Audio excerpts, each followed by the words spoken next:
Bon, je vous invite à la prière. Prions. Seigneur notre Dieu, nous te louons, nous te glorifions pour cette soirée d'études bibliques que tu nous accordes ce soir. Merci parce que tu es ce Dieu qui s'est révélé à travers ton serviteur Job, sa souffrance, ses péripéties et tout ce qu'il avait vécu. Cette histoire fait écho dans nos vies et je sais que la plupart d'entre nous qui sont là aujourd'hui, nous avons tous des expériences pas faciles par rapport à la souffrance, à la douleur, aux épreuves de la vie. Seigneur, avant que nous quittions cette soirée d'études bibliques, fais que chacun d'entre nous trouve au moins une réponse sur les pourquoi que nous nous posons dans nos cœurs et dans notre tête. Au nom de Jésus, Amen. Donc, aujourd'hui, nous allons démarrer le premier chapitre. Alors, nous avons l'habitude, ceux qui viennent nous rejoindre pour la première fois ou vous n'avez pas encore l'habitude de suivre l'étude biblique, donc, nous allons lire le texte Job, pardon, chapitre 1. Et je souhaiterais que vous qui êtes là, qui me suivent là, vous lisez aussi le texte. Donc, un qui va lire à partir du verset 1 jusqu'à ce que vous vous arrêtez. Je ne sais pas à quel verset vous vous arrêtez.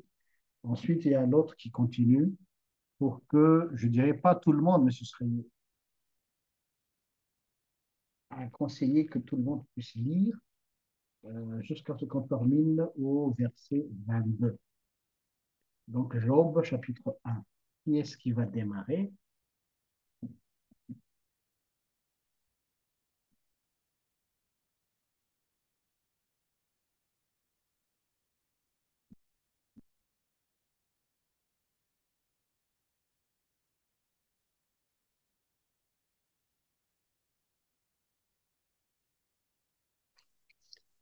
Au nom de Jésus. Mhm. Il y avait dans le pays eu d'un homme qui s'appelait Job. C'est un homme était intègre et droit. Il craignait Dieu et se détournait du mal. Il avait 7 fils et 3 filles. Il possédait 7 000 brebis, 3 000 chameaux, 500 paires de bœufs et 500 ânesses. Il avait aussi un très grand nombre de serviteurs.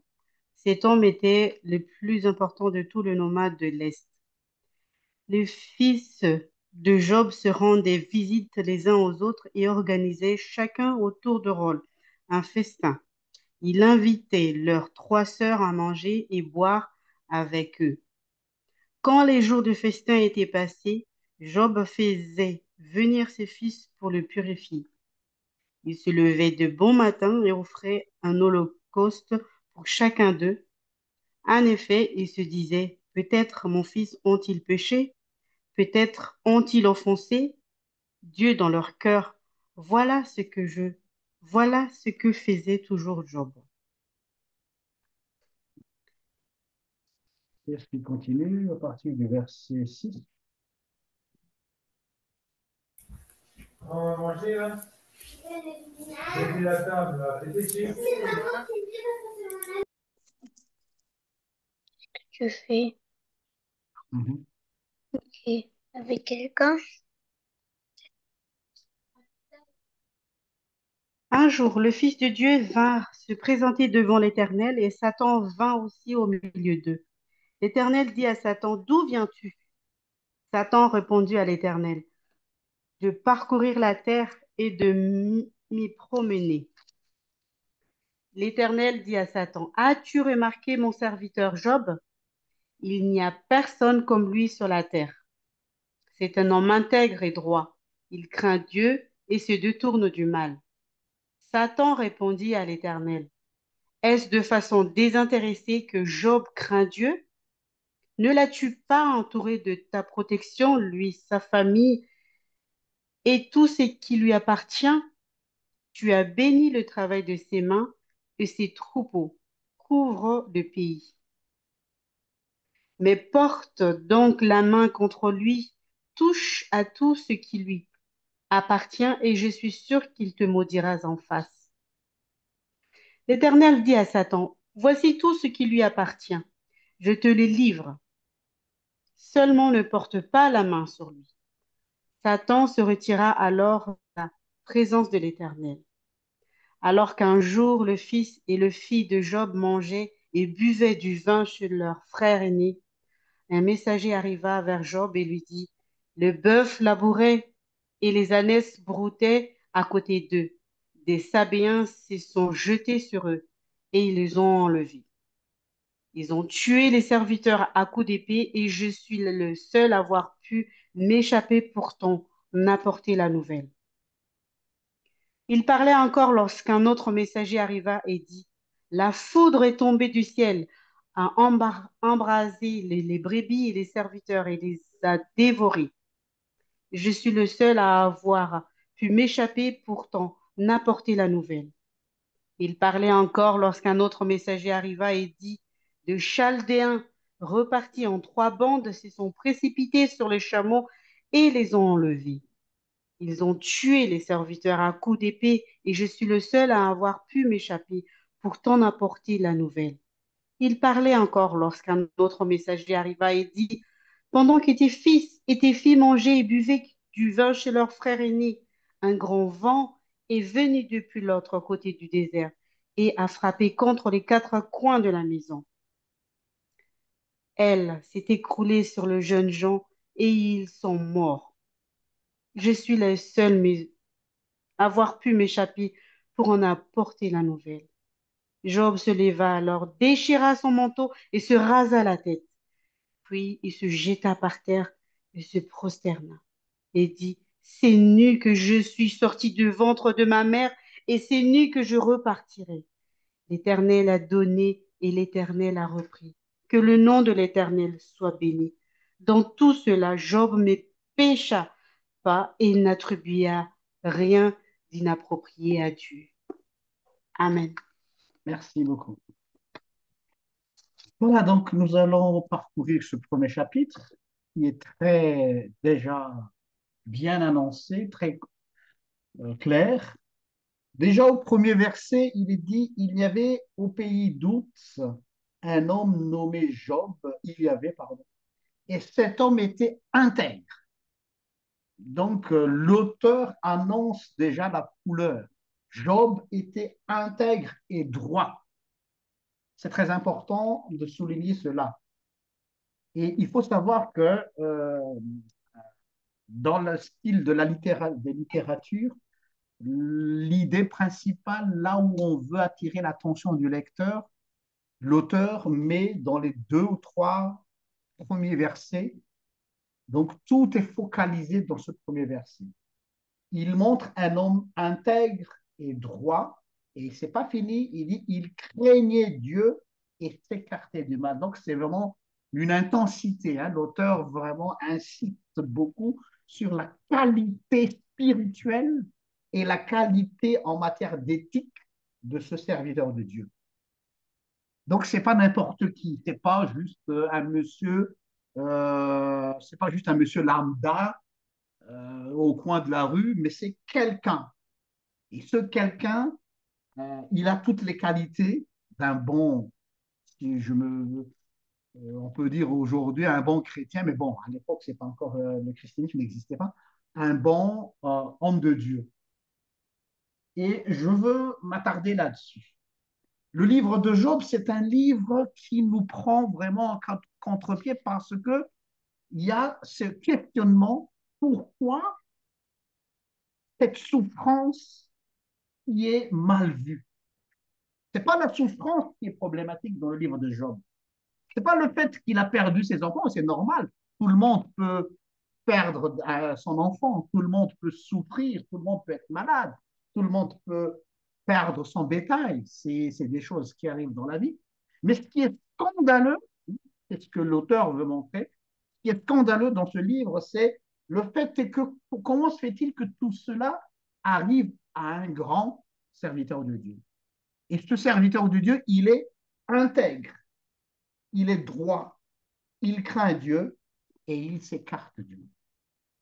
Donc, il pose déjà la problématique que la souffrance de Job est problématique pour la croyance populaire.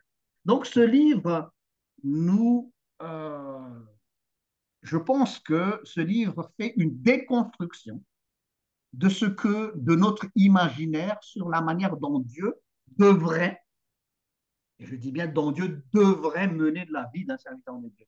On pense qu'un serviteur de Dieu doit être épargné de tous les maux de la vie. Parce que c'est Dieu qui nous bénit, Dieu nous donne sa bénédiction.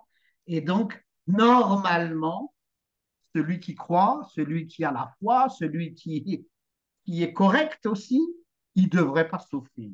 Et donc, le livre de Job détruit toute cette idée, toute cette fausse idée que nous avons de Dieu et de ce que nous avons sur la manière dont Dieu mène la vie d'un être humain. Et donc ici, je pense que ce livre me permet aussi d'aller toucher au plus près la vraie souffrance. Pour moi, à travers ce livre, la vraie souffrance, ce n'est pas la douleur. Je fais la différence entre la douleur et la souffrance. La douleur, le fait est d'être malade, le fait de perdre un être cher, ça c'est très douloureux. Le fait de tout perdre, c'est le cas de Job, il a tout perdu en si peu de temps. Ça, c'est, je dirais pas normal, mais c'est compréhensible. Mais ce qui fait encore plus souffrir dans toute cette douleur, c'est l'incompréhension. Et dans nos moments d'épreuve de la vie, qu'est-ce qui fait encore plus mal? C'est l'incompréhension. Quand nous n'arrivons pas à comprendre ce qui nous arrive. C'est comme si la douleur qui nous touche est amplifiée. Et le fait de chercher des explications. Et quand on n'a pas d'explication, quand il n'y a pas d'explication, parce que si on regarde Job, pourquoi cette souffrance? Job ne devrait pas vivre ce genre de choses. C'est ça qui fait encore plus mal. Comment se fait-il? Comment se fait-il? Mais pour moi, ce livre me permet de dire, voilà, je m'identifie à Job et de palper, de toucher la souffrance, saisir la souffrance de l'être humain. Donc, c'est vraiment partager la souffrance de Job, en tout cas moi, ce que je ressens quand je lis ce livre, le vivre aussi et pour le comprendre. Par contre, pour moi, il y a quand même une très bonne nouvelle, tout de même, dans cette histoire de Job. C'est quoi la bonne nouvelle? Vous allez peut-être me dire, mais où est la bonne nouvelle dans cette histoire? Il n'y a que le chaos, il n'y a que la mort, il n'y a que des échecs. Ce livre, je pense, détruit, c'est mon avis personnel, ou ridiculise un peu les pseudo-experts de la vie sur la vie des gens. Il y a des gens qui ont des théories, je dirais la théorie de la rétribution. Il t'arrive tel malheur, c'est parce que tu as fait du mal. C'est ce que disaient les amis de Job. Hein. Job, ce qui t'arrive là n'est pas normal. Bon, si t'arrive une fois ou deux fois quelques soucis, bon, ça peut arriver sur cette terre. Mais quand il y a une succession et d'enchaînement de souffrances, alors là, tout de suite, on est dans une dynamique de trouver une explication culpabilisante. Hein, les amis de Job, tout de suite, disent, ah, forcément, tu as fait quelque chose de mauvais. Tu es quelqu'un de maudit. Tu es quelqu'un de mauvais. Si t'arrives tous ces malheurs, forcément, quelque part, et ce qui est grave encore, on joue, on prend la place du diable, on est en train de chercher, de fouiller dans la vie des gens, cherche, creuse Job. Peut-être tu as fait quelque chose de mauvais. Et ça, c'est très. On entend souvent ce genre de discours chez les chrétiens. On est là pour. Normalement, on devrait être là pour accompagner la personne dans sa souffrance. Et pourtant, là, on devient l'avocat du diable. C'est comme les trois amis de Job. Hein. Les trois amis de Job, quand ils sont venus, la première semaine, ils étaient super. Ils étaient là juste pour écouter Job. Et ça, c'est bien.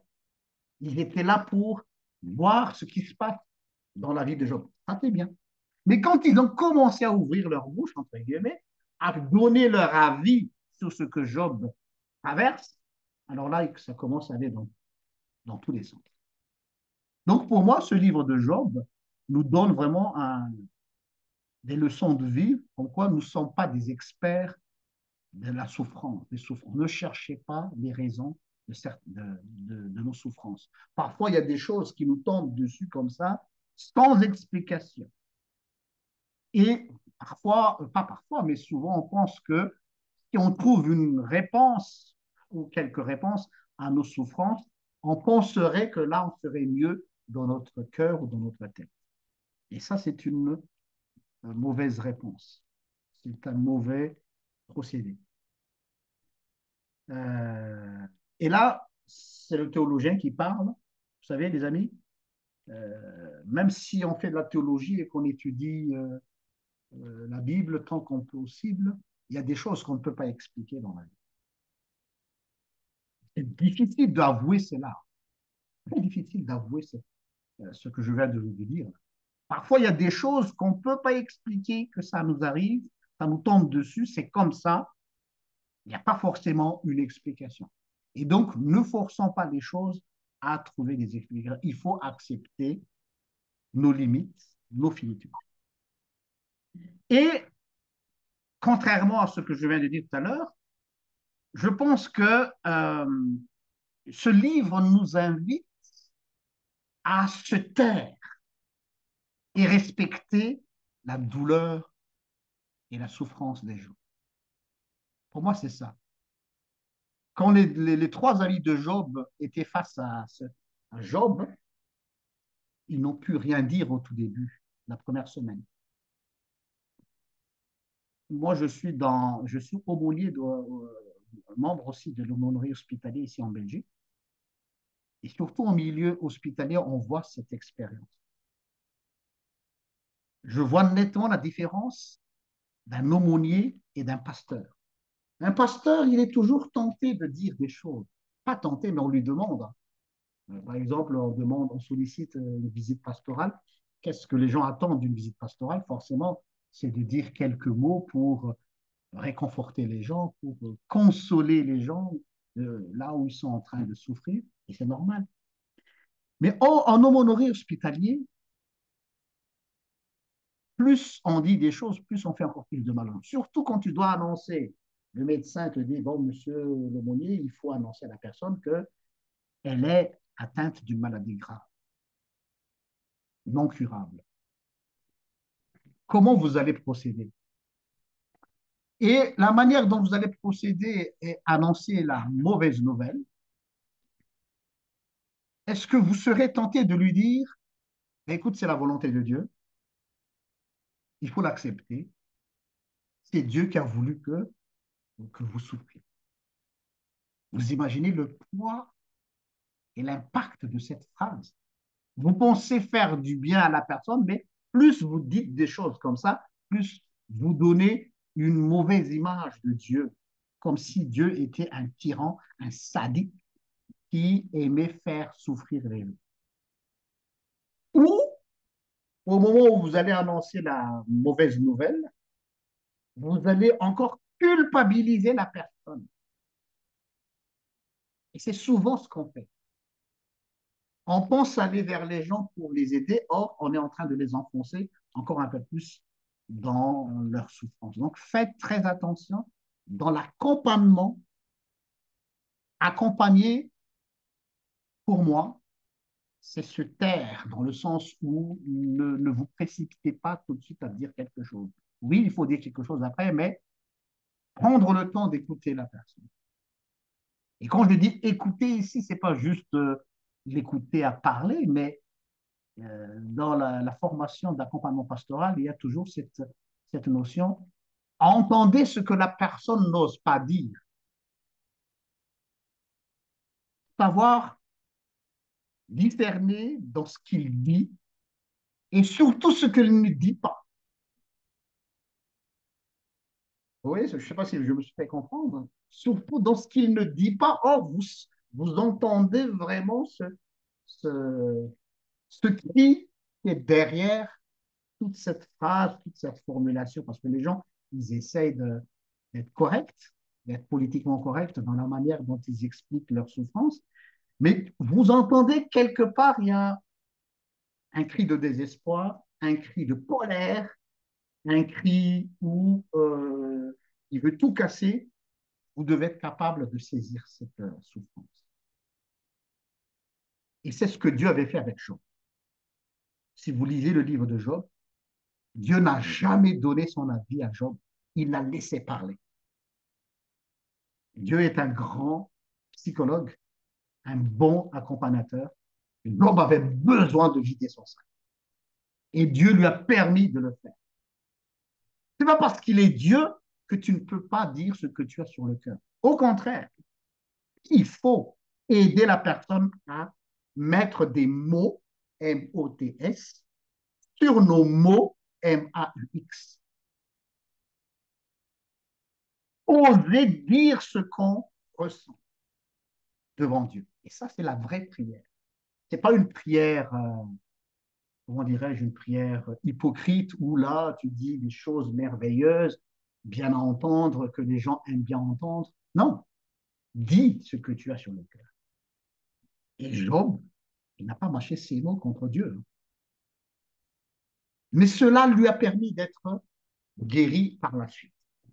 Et regardez bien le dernier verset, il le dit. Regardez ce que notre sœur a lu tout à l'heure. Euh, verset 20, à partir du verset 20. Alors Job se leva et déchira son manteau et se rasa la tête. Puis il tomba à terre, se prosterna et dit, nu je suis sorti du ventre de ma mère et nu j'y retournerai. Le Seigneur a donné, le Seigneur a ôté, que le nom du Seigneur soit béni. Incroyable.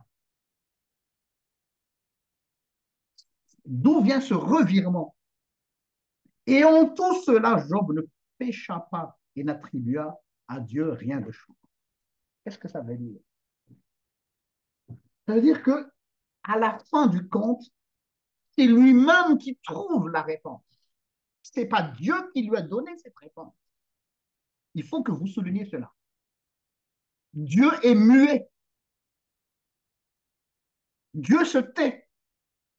Mais le silence de Dieu, ce n'est pas un silence, un aveu d'échec, mais c'est un silence qui va permettre à Job de cheminer avec lui et qu'il puisse trouver lui-même la réponse à ses propres questions. Et c'est la meilleure thérapie de thérapie. Si on te donne tout de suite la réponse, alors tu vas dire, bon, ok, je vais essayer ça, si ça marche ou pas.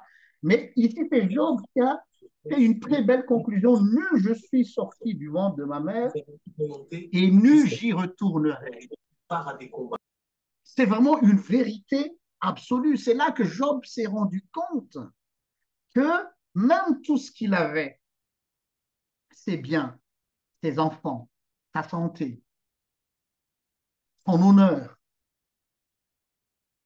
n'est pas un dû, ne fait pas partie des dus, ne sont pas des dus, mais des faveurs. Vous voyez bien la dynamique de la conclusion de Job.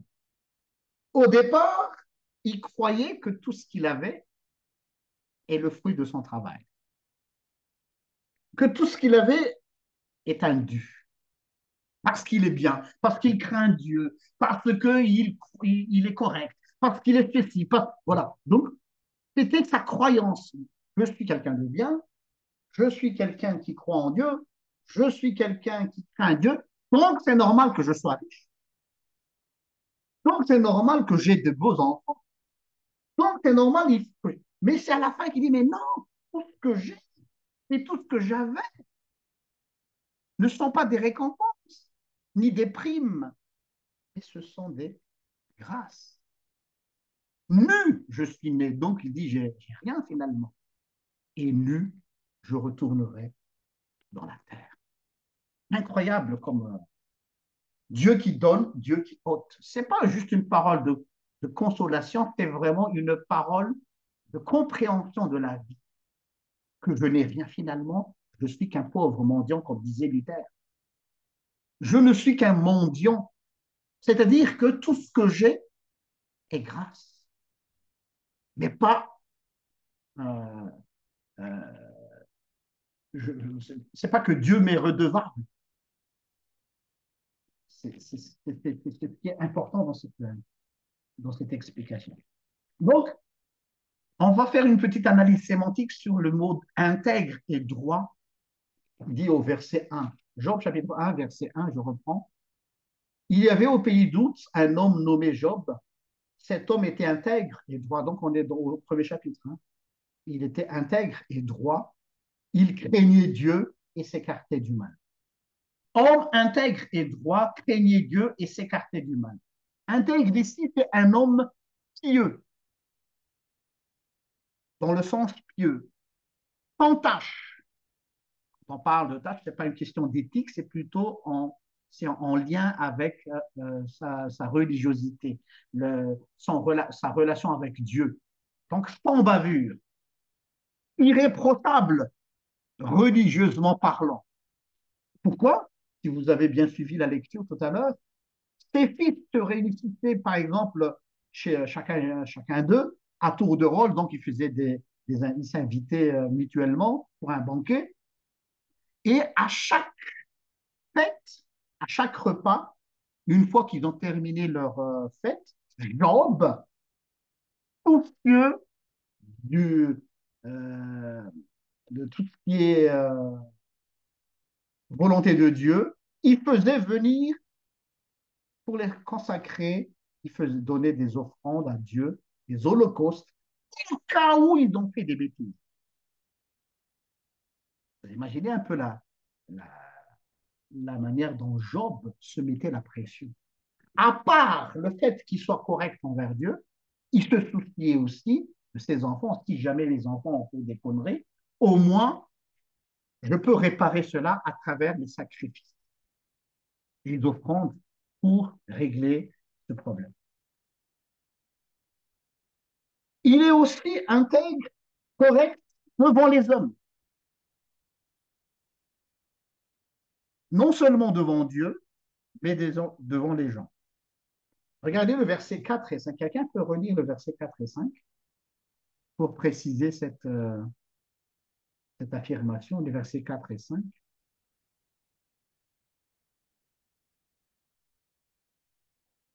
Toujours chapitre 1, pasteur, Mais toujours au chapitre 1.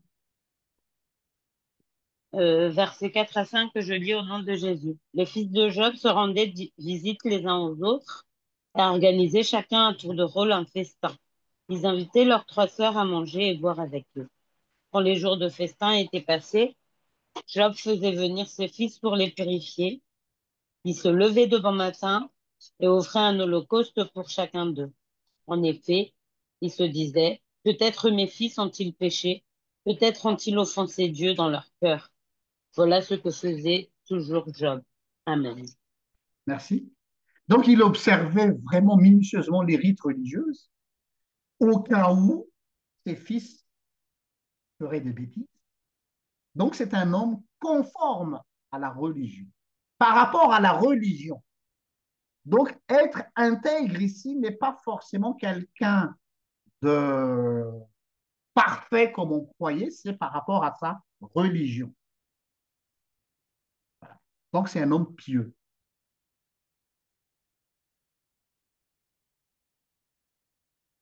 Ensuite, la manière dont l'auteur présente Job, impressionnant, il dit il avait 7 fils et 3 filles. Il était le plus riche pardon, de sa région. Et c'est une famille pieuse. Regardez un peu le profil. C'est la famille idéale, non? Une famille idéale. Un peu comme le style de la famille américaine, quoi. Riche, euh, dans le confort, des enfants sages, réussite professionnelle, si j'utilise l'expression moderne. Voilà la famille idéale, l'exemple. C'est la famille exemplaire. Et face à cette image que l'auteur nous donne, il nous surplombe pour nous dire, mais qu'est-ce qui se passe? comment se fait-il que sa vie bascule autant? Il n'y a aucune raison, aucun motif qui justifierait la souffrance de Job. Il fait pour mériter tout ce qu'il va vivre à la suite de ce chapitre 1. Donc, vous voyez la manière dont l'auteur présente la famille de Job, c'est comme s'il disait, il y a un couac, il y a un problème. Ce n'est pas normal ce qui se passe.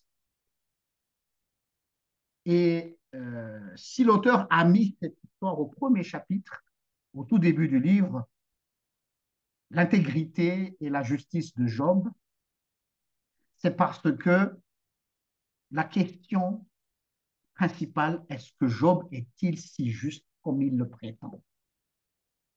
Ça, c'est la question. Il est juste aux yeux des gens,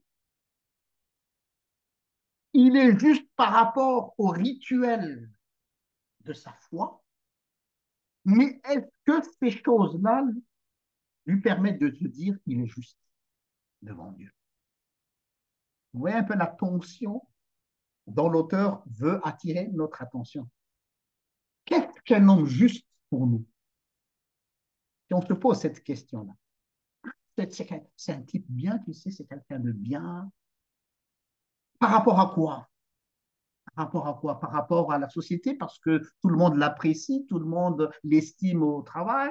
Dans le quartier, il est toujours généreux, c'est quelqu'un qui a la main sur le cœur, c'est quelqu'un qui va à l'église tous les dimanches, toute la famille, elle est bien, ses enfants sont polis. C'est quoi quelqu'un qui est juste? Pour moi, ce n'est pas l'attention que l'auteur veut attirer notre attention. Quel est, quels sont les critères pour dire que quelqu'un est juste aux yeux de Dieu? Je n'ai pas la réponse. Hein. Pour moi, c'est un questionnement que je me pose à moi-même aussi. Et souvent, quand je suis face à une situation difficile, je me pose la question, Seigneur, pourquoi je dois vivre cette douleur? Or, moi, je te sers. D'où la question, est-ce que je suis quelqu'un de juste et que le fait de souffrir et d'avoir des problèmes, c'est une forme d'injustice? Une forme d'injustice par rapport à quoi? Et là, j'ouvre le débat, la discussion, les échanges entre nous. Qu'est-ce que vous en pensez? Quand on dit toujours que c'est injuste ce qui nous arrive, ce qui nous tombe dessus, injuste par rapport à quoi? Selon vous, comment vous voyez dans la discussion, dans les prises de position des uns et des autres dans la société, comment vous voyez cette situation? Oui, bonjour tout le monde. Bonjour. Euh, Selon moi, il y a deux axes qui sont assez clairs sur la façon dont on se référencie de pourquoi ça m'arrive à moi, c'est injuste. Le premier, c'est par rapport à nos voisins, à nos amis, à ce que l'on rencontre.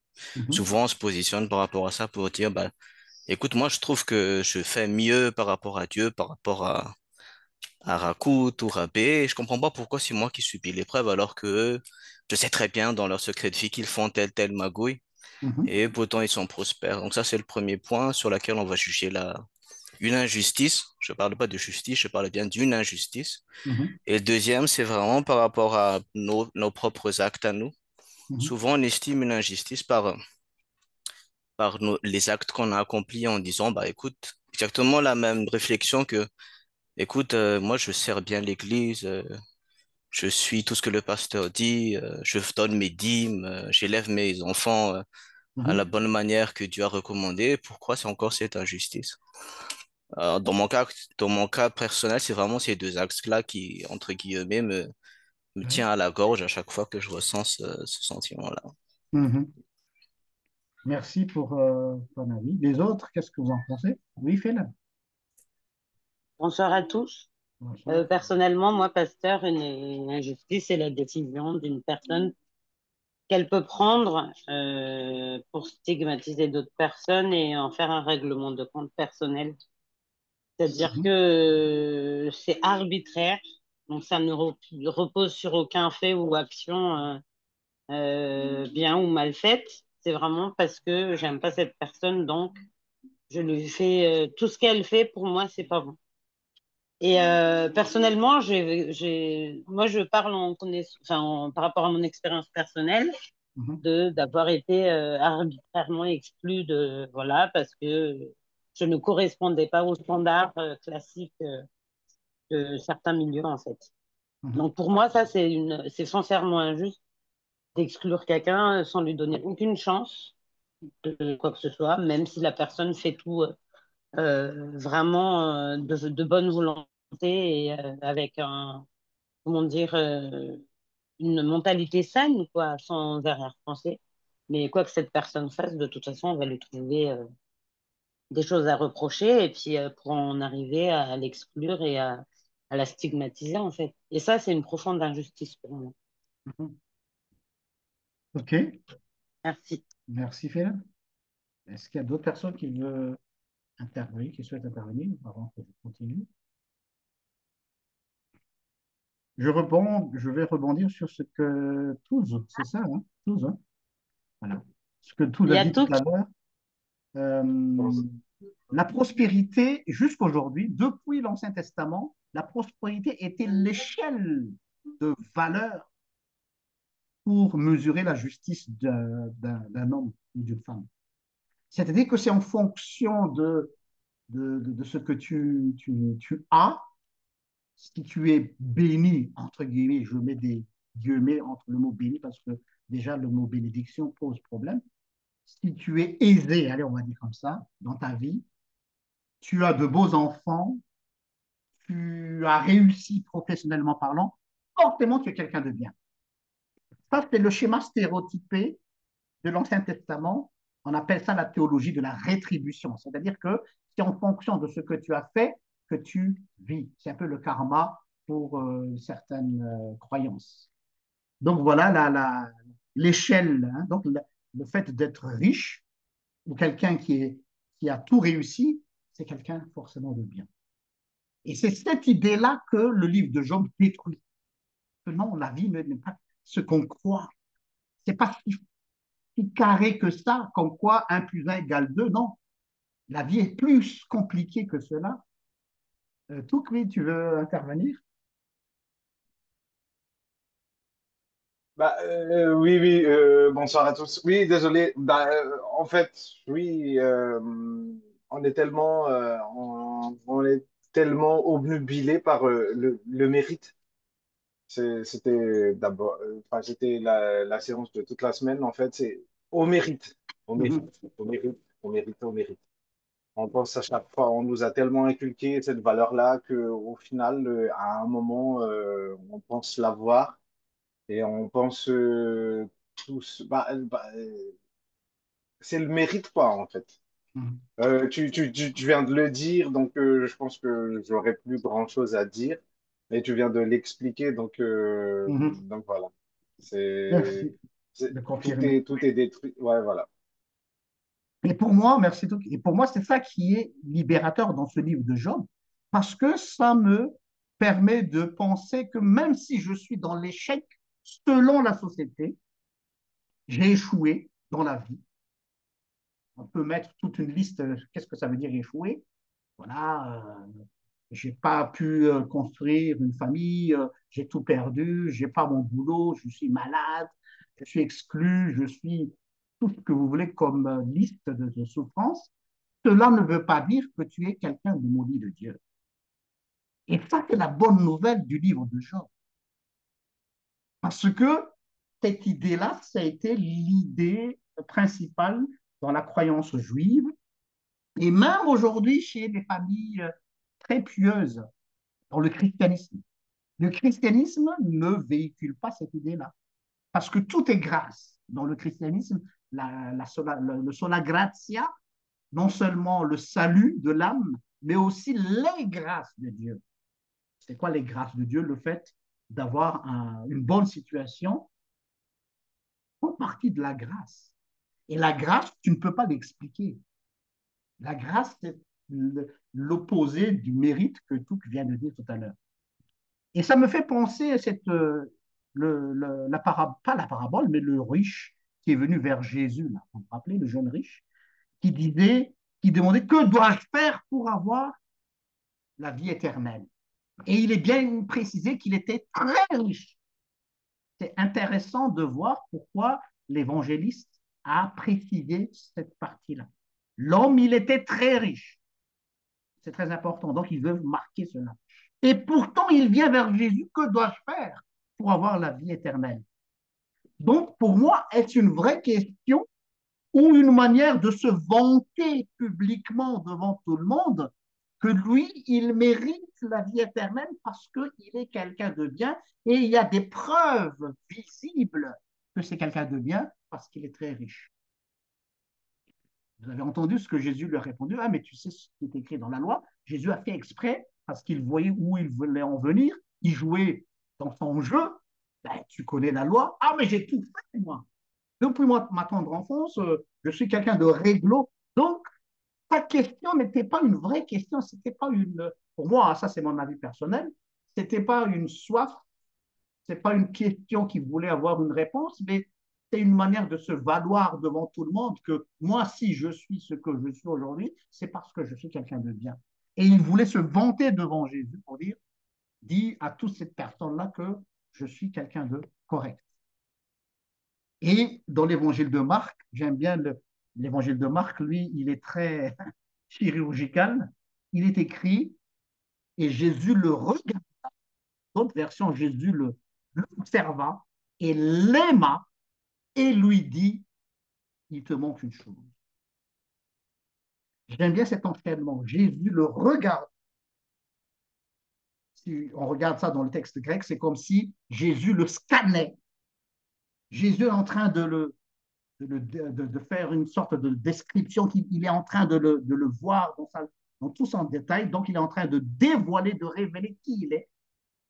Ensuite, il dit, il l'aima et il lui dit, va vendre tout ce que tu as et suis-moi. Résultat, il est retourné chez lui tout triste parce qu'il était trop riche. Pourquoi ce trop? C'est-à-dire que il s'est fait avoir par il était dans sa bulle et Jésus est en train de casser sa bulle et il est pris par son propre jeu. Et là, il n'a pas eu ce qu'il voulait. S'il voulait vraiment avoir une réponse, il aurait pu dire, ah, merci Jésus, tu m'as donné la clé, tu m'as donné le secret. Non, il est retourné chez lui avec plein de tristesse parce que Jésus a cassé son zone de confort, qu'il croyait être bien et tout ce qu'il a, ce sont des mérites. Et pour lui, les preuves sont là. Les preuves le fait que ce soit quelqu'un de bien sont palpables à travers sa richesse. Et d'ailleurs, je me pose cette question-là, comment comprendre justement le sens de ce mot bénédiction? Parce que dans la foi judaïste, la bénédiction est en lien avec la récompense. Bénédiction égale récompense pour un juif. Si tu es béni, c'est que tu as été récompensé par Dieu. Récompensé veut dire tu es quelqu'un de bien. Or, la bénédiction ici, donc, si j'essaie de comprendre ce que Job nous dit, surtout au verset 21, nu je suis sorti du ventre de ma mère et nu je retournerai. Là, il a compris que la bénédiction est synonyme de don et non de récompense. Et ça, c'est une grande révolution dans l'Ancien Testament. Bénédiction égale don. Ta vie est un don. Et non une récompense. Et même dans la vie chrétienne aussi, je pense que beaucoup se trompent sur ce mot bénédiction. Dans le sens inverse, ceux qui disent je suis quelqu'un de maudit, peut-être que je suis maudit, disent les uns et les autres, quand il y a des catastrophes. Qu'est-ce qu'on entend derrière ce mot maudit? Donc forcément, je suis quelqu'un de mauvais. Et ça, pour moi, c'est très libérateur. en lisant le livre de Job, parce que ça nous libère de ce poids de la culpabilité et le poids de l'auto-justification, l'orgueil. L'être humain est trop orgueilleux quand il réussit. Donc, c'est à double tranchant, hein. Quand on est dans le succès, on tombe vite fait dans l'orgueil. C'est quoi l'orgueil? Je mérite ma vie, je mérite cette réussite parce que je suis quelqu'un de bien. L'autre point extrême, je suis maudit parce que je suis quelqu'un de mauvais et il va tomber dans la culpabilité sans fin dans sa tête. C'est-à-dire qu'on n'est pas, Dieu ne nous appelle pas à comptabiliser Dieu. Nous ne sommes pas les comptables de Dieu. Autre remarque, le rapport ou le lien entre Dieu et la richesse et l'homme. C'est un point très important dans ce livre de Job. Il fait, il donne une explication sur Dieu, la richesse et l'homme. Est-ce qu'il y a un lien entre ces trois choses? La richesse, Dieu et l'homme. Ici, dans la manière que le texte a été écrit, la richesse ne venait pas forcément de Dieu. Là, peut-être je suis en train de vous déstabiliser, parce qu'il est dit que Job, il était riche. C'est tout. Donc la richesse, c'est le fruit de son dur labeur. C'est quelqu'un qui est sérieux. Il est dit qu'il est intègre, il est correct. Donc ça sous-entend aussi que c'est quelqu'un qui travaille bien. Un bosseur, quoi. Donc la richesse ne venait pas forcément de Dieu, même si dans notre foi collective, on dit que oui, la richesse vient de Dieu, mais je vous pose la question aussi, c'est pour cette raison que le psalmiste 73 ou 73, disent les Belges, était choqué quand il voyait les impies, les païens qui réussissaient. Il dit, mais comment se fait-il que eux aussi, ils ont droit à la richesse? Vous voyez, là, ça pose problème. Donc, la richesse n'est pas une preuve de bénédiction. La richesse, c'est un don que Dieu donne à tout le monde. Que tu sois païen, que tu sois croyant, que tu sois bouddhiste, musulman, mais il suffit de regarder autour de nous. Il y a des gens qui réussissent, il y a des gens qui n'ont pas réussi, mais ces personnes qui ont réussi, est-ce que c'est toujours en lien avec leur foi? Pas forcément. Donc ça aussi, pour moi, hein, je ne sais pas, vous pouvez me contredire, mais pour moi, ça me libère pour dire que voilà, si les affaires fonctionnent, si les choses se déroulent dans la bonne manière que moi je l'envisageais, c'est que j'ai bossé, j'ai travaillé et Dieu, c'est pas Dieu, mais la vie nous a récompensés. Mais parfois, il y a des choses qui ne suivent pas le cours normal des choses. Donc, il y a toute cette panel de possibilités. Oui, ça peut aller dans le bon sens, mais ça peut aller aussi dans l'autre sens.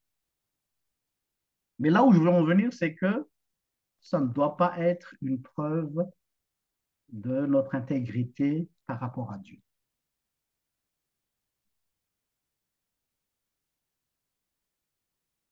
Et ce qui nous fait encore plus mal, je pense, dans cette histoire de Job, c'est que nous ne pouvons pas avoir le contrôle sur cette richesse. Cette richesse, le succès est très imprévisible. Parfois, on nous en dit, mais j'ai tout donné, j'ai bien travaillé, et pourtant le résultat n'est pas au rendez-vous. Qu'est-ce qui se passe? Moi, je pense que cela nous rend humbles pour nous dire qu'on ne peut pas avoir le contrôle. Même si nous sommes intelligents, oui, nous avons mis des stratégies, et c'est bien, mais parfois, il y a des choses qui nous dépassent. Certains, par exemple, ils ont mis en place business et tous les paramètres sont là. Rien ne devrait donner un mauvais résultat. Les prévisions sont positives. Pouf, résultat, ça ne marche pas. Et là, on se dit, mais où est-ce que j'ai merdé? Où est-ce que j'ai fait une faute? Pas forcément. C'est des choses qui peuvent arriver. Tout peut arriver dans la vie. On peut tout avoir et aussi on peut tout perdre. Et ça, c'est une sagesse qu'il faudrait avoir en tête, les amis.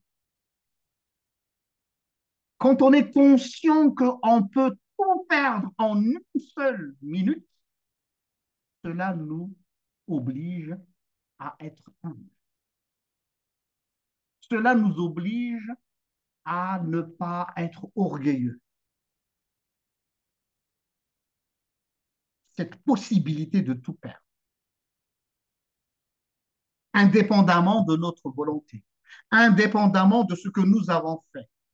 Parce que le cas de Job, il n'y a aucune explication qu'on peut donner pourquoi ce malheur. Il n'y a rien qui explique le malheur de Job.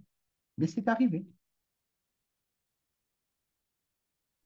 Et Job ici fait l'expérience de sa vulnérabilité. Et c'est un mot qui est très important dans la Bible. La vulnérabilité. Ce n'est pas la faiblesse. Hein. Il ne faut pas confondre vulnérabilité et faiblesse. Vulnérabilité. Pour moi, la vulnérabilité, c'est le synonyme de la finitude. Nous sommes des êtres vulnérables. La vulnérabilité, c'est pas souvent il y a des discussions philosophiques là-dessus. Est-ce que Dieu a mal fait la création de l'homme? La finitude, pour moi, n'est pas une faille, mais c'est vraiment la caractéristique de l'être humain. La finitude, la vulnérabilité n'est pas synonyme de faiblesse. Pourquoi? Parce que tout ce qui est beau dans la vie, tout ce qui est petit, tout ce qui est beau, tout ce qui est magnifique, est vulnérable et le mal cherche à tout prix à le détruire. Avez-vous remarqué dans vos vies, dès qu'il y a quelque chose de bien dans la vie, le mal, comme si ça attire les monts des malheurs. Comment se fait-il dès qu'il y a un atome d'amour, de vrai amour entre deux personnes, un vrai amour entre, je ne sais pas, hein, dans une famille ou dans un couple, comme si cet amour attire le mal. N'avez-vous pas cette impression-là? C'est ça, la vulnérabilité. Et donc, cette vulnérabilité nous oblige à prendre soin de ce qui est beau, de faire très attention que ce truc que Dieu nous a donné, que la vie nous a donné, cette beauté, cette richesse. La richesse ici n'est pas forcément l'argent. Hein. La richesse peut être la santé, la richesse c'est la vie, la richesse c'est notre amour, l'amour d'un couple, l'amour des parents envers ses enfants. C'est quelque chose de beau, mais en même temps vulnérable. Et le mal va tout faire pour s'acharner dessus. Parce que le mal déteste tout ce qui est beau. Voilà moi, ce que j'ai compris dans ce premier chapitre. Et c'est pour cette raison, si vous avez bien lu le texte, quand notre sœur l'a lu, le diable a réagi. Hey, regarde un peu Job, parce que tu l'as béni, c'est pour cette raison qu'il fait ça. Alors, là où ça fait mal jouer, le diable ne supporte pas tout ce qui est magnifique. Donc, soyons conscients de cela. Pour moi, c'est une leçon de vie, hein, le livre de Job, que tout ce que vous construisez, tout ce que vous mettez en œuvre et que vous arrivez à construire quelque chose de magnifique, de beau, soyez toujours conscient que le monde où nous vivons est un monde méchant. Et ce monde méchant ne supporte pas que vous ayez quelque chose de bien. Ce n'est pas pour nous faire peur, mais c'est moi, la parole de Dieu, pour moi, elle est pragmatique. Elle m'ouvre les yeux. Ne pas être dans un monde de bisounours. Vous voyez le monde de bisounours, là, quand on est là, tout est beau, tout le monde est magnifique, nous sommes tous enfants de Dieu, tout le monde est super. Ah, non, non, non, non. Soyons vigilants. Ta réussite ne fait pas plaisir à tout le monde. Ta santé, ton succès, ta famille, tes enfants, ton mari, ton épouse, vous pouvez faire toutes les listes que vous voulez. Soyons conscients que le monde a horreur de notre soi-disant réussite. Donc, il nous ouvre les yeux à voir plus clair. Et si j'étends un peu mon raisonnement, c'est à l'image aussi du Jardin d'Éden. Rappelez-vous le Jardin d'Éden. Là où il y avait la beauté, le mal y était. C'est très métaphorique. Hein. Dans le Jardin d'Éden, le serpent était déjà là. Pour moi, c'est un lien qui se fait tout seul. Dès qu'il y a quelque chose de bien, hein, d'ailleurs, c'est à partir de là qu'il y a cette fameuse yin et yang dans la croyance bouddhiste, dans les autres croyances aussi, le bien et le mal. Quand il y a le bien, le mal n'est pas loin. Bon, ça, c'est la philosophie des uns et des autres. Mais bibliquement parlant, oui, quand il y a quelque chose de beau, de bien, faisons très attention parce que ce bien est très vulnérable. Il attire l'attention de ceux qui sont jaloux, ceux qui n'aiment pas. Et le premier jaloux, c'est le diable. C'est le premier jaloux parmi tous. Le monde a horreur du bien, le monde a horreur de l'amour, il veut toujours le détruire. Et regardez le verset 7 à 10 de notre texte. Je vais reprendre le verset 7 à 10. Je vais relire au nom de Jésus. Le Seigneur dit à l'adversaire, d'où viens-tu? L'adversaire, le diable ici. L'adversaire répondit au Seigneur, de parcourir la terre pour m'y promener. Tiens, tiens, tiens. Est-ce que le diable se promène? Quoi? Il a une intention. Ah, il est en train de fouiner, de chercher là où il y a quelque chose. Et il y a quelque chose qui attire son attention. Non. Non, non, non, je ne suis pas content de Job. Ah, il faut que je détruise tout ce qu'il a mis en place. Vous voyez, moi, quand j'ai lu ce texte, je l'ai toujours lu, ce chapitre, ce premier chapitre de Job, mais je n'ai jamais flashé là-dessus quand j'ai vu, et je me suis arrêté là. As-tu remarqué? Regardez, même Dieu dit, as-tu remarqué mon serviteur? Ah oui, oui, oui. J'ai remarqué, dit le diable. D'ailleurs, je me suis promené et mon attention s'est arrêtée sur lui. Parce que il est trop bien. Il, ses enfants sont beaux. Il réussit professionnellement parlant. Il est en bonne santé. Ah, c'est un problème. Il faut détruire tout ça. Vous voyez, j'ai l'impression que dès qu'il y a quelque chose de bien dans la vie d'une personne, tout de suite, il y a quelque chose qui veut la détruire.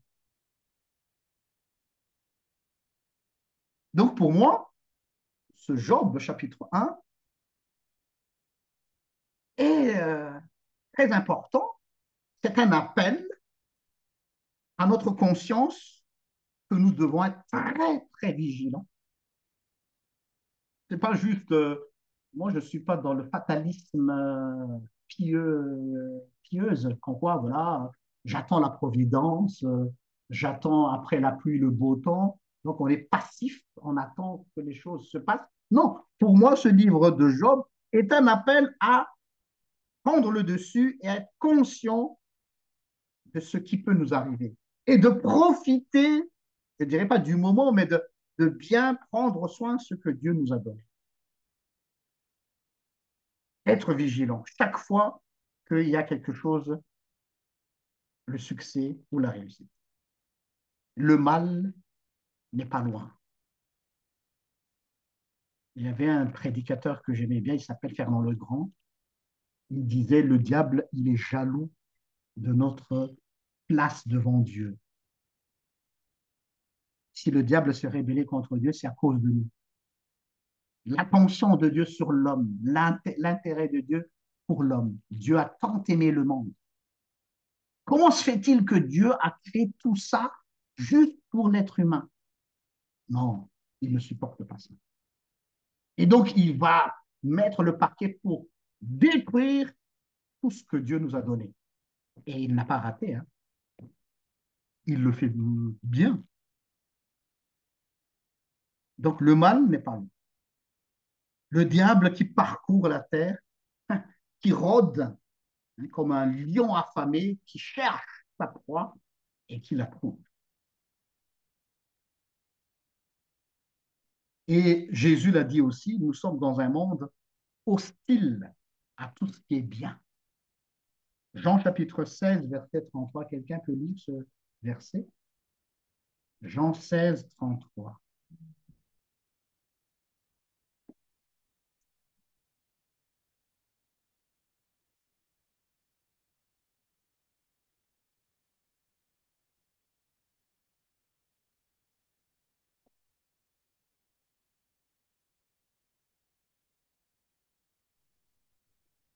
Jean 16, 33. Au nom de Mhm. Jésus, je vous ai dit ces choses afin que vous ayez la paix en moi. Vous aurez des tribulations dans le monde, mais prenez courage, j'ai vaincu le monde. Amen. Donc Jésus n'a pas promis que les choses vont aller tout seul. Le monde, il est ce qu'il est. Mais j'ai vaincu le monde. Donc il attire notre attention que, oui, nous serons confrontés à des difficultés. J'appelle cela un pragmatisme évangélique. C'est pas que, peut-être que pour certains, ils vont me dire, oui, mais vous faites l'éloge du mal, parce que vous êtes en train d'avoir trop peur de ce qui pourrait vous arriver. Peut-être, je ne sais pas. Chacun peut donner son avis. Mais moi, dans cette explication, la Bible m'ouvre les yeux sur la réalité de la vie. Voilà. Il m'ouvre les yeux sur la réalité de la vie. Et c'est quoi cette réalité de la vie? Le monde où nous vivons est un monde méchant. Le monde où nous vivons est un monde qui ne nous fait pas de cadeaux. Et donc, abandonnons cette idée très joviale que la vie est belle, que la vie, ça va aller tout seul, ça va aller, ne t'inquiète pas, ça va aller. Non, il faut se battre. Il faut se battre parce que nous avons un adversaire en face, le diable, et tous sa cohorte. Le diable qui est l'ennemi farouche de Dieu, qui va tout faire pour pourrir la vie de l'homme parce que il est fâché contre Dieu. Il a une don contre Dieu. Le diable ne supporte pas ce projet divin. C'est quoi ce projet divin? L'homme, grand H. L'être humain, c'est le projet de Dieu, le couronnement de la création de Dieu. Si vous lisez Genèse chapitre 1, verset 31, et Dieu vit que tout est très bon une fois que l'homme a été créé. Avant, il est toujours dit, Dieu vit que c'était bon. Dieu vit que c'était bon. Mais quand c'est l'homme, Dieu vit que c'est très bon. Donc moi, je fais partie de ceux qui prêchent. Nous sommes des êtres parfaits aux yeux de Dieu, parce que nous sommes le couronnement de sa création. Si on n'est pas parfait, Dieu ne va pas envoyer son fils ici-bas pour sauver l'être parfait, dans le sens, enlevez-vous dans la tête parfait, quelqu'un qui n'a pas de reproche, qui n'a pas fait de bêtises, c'est pas ça. C'est que aux yeux de Dieu, nous sommes parfaits, parce que nous sommes les fruits de sa réflexion, le fruit d'un travail minutieux. Je ne sais pas si vous connaissez le pasteur Daniel Razakob, il est décédé. Avant qu'il était pasteur, il avait fait une très belle prédication qui disait Dieu est l'architecte. Et c'est quoi un architecte, disait-il? La conception. Il a imaginé l'homme, il a pensé. Ensuite, il s'est mis à travailler. C'est pas comme quand il a créé les animaux, juste voilà, que les choses se fassent d'une baguette magique. Mais avec l'homme, il a pris la peine de nous modeler. C'est très anthropomorphique, mais il y a eu un message derrière ce geste. Modeler, c'est comme le potier. Et si vous lisez le livre de Jérémie, Dieu est comparé à un potier. Le prophète Jérémie l'a dit. Et c'est quoi un potier? Vous savez comment le potier travaille? Vous avez déjà vu un potier, un vrai potier, quand il est dans son atelier, il fait tourner le truc là, il prend l'argile, il n'a pas encore d'idée en tête, il le met sur le support et il commence à tourner. Et pendant que la chose tourne, le potier commence à réfléchir. Comment je vais mener ce truc? Ah non, je vais faire une assiette. Non, non, finalement, je vais faire autre chose. Et le potier qui, moi, une fois, j'ai regardé ça dans un reportage, le temps qu'un potier passe pour faire une création. La précision de ses gestes. Il prend un petit peu d'eau, il lit tout, et tu penses que c'est magnifique. Il dit non, ça ne va pas.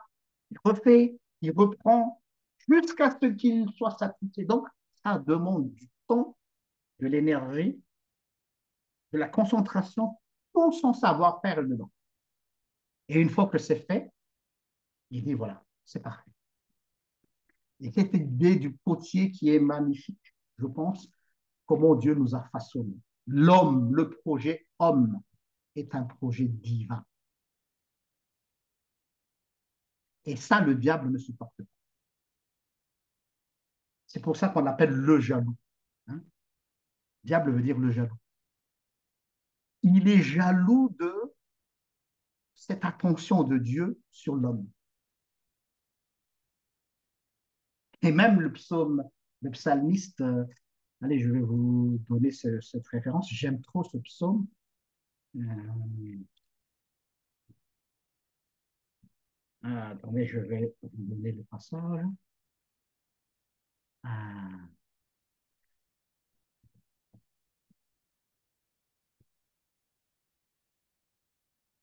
psaume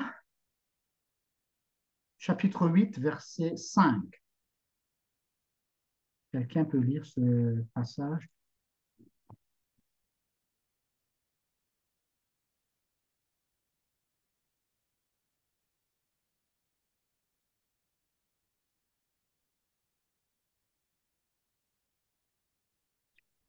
Au nom de Jésus, qu'est donc l'homme pour que tu penses à lui, l'être l'humain pour que tu t'en soucies?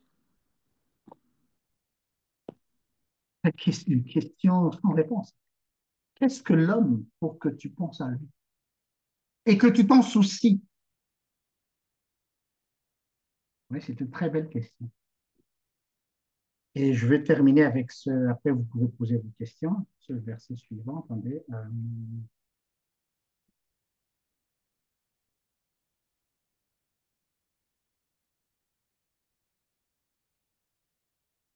1 Pierre chapitre 1 verset 12. 1 Pierre chapitre 1 verset 12.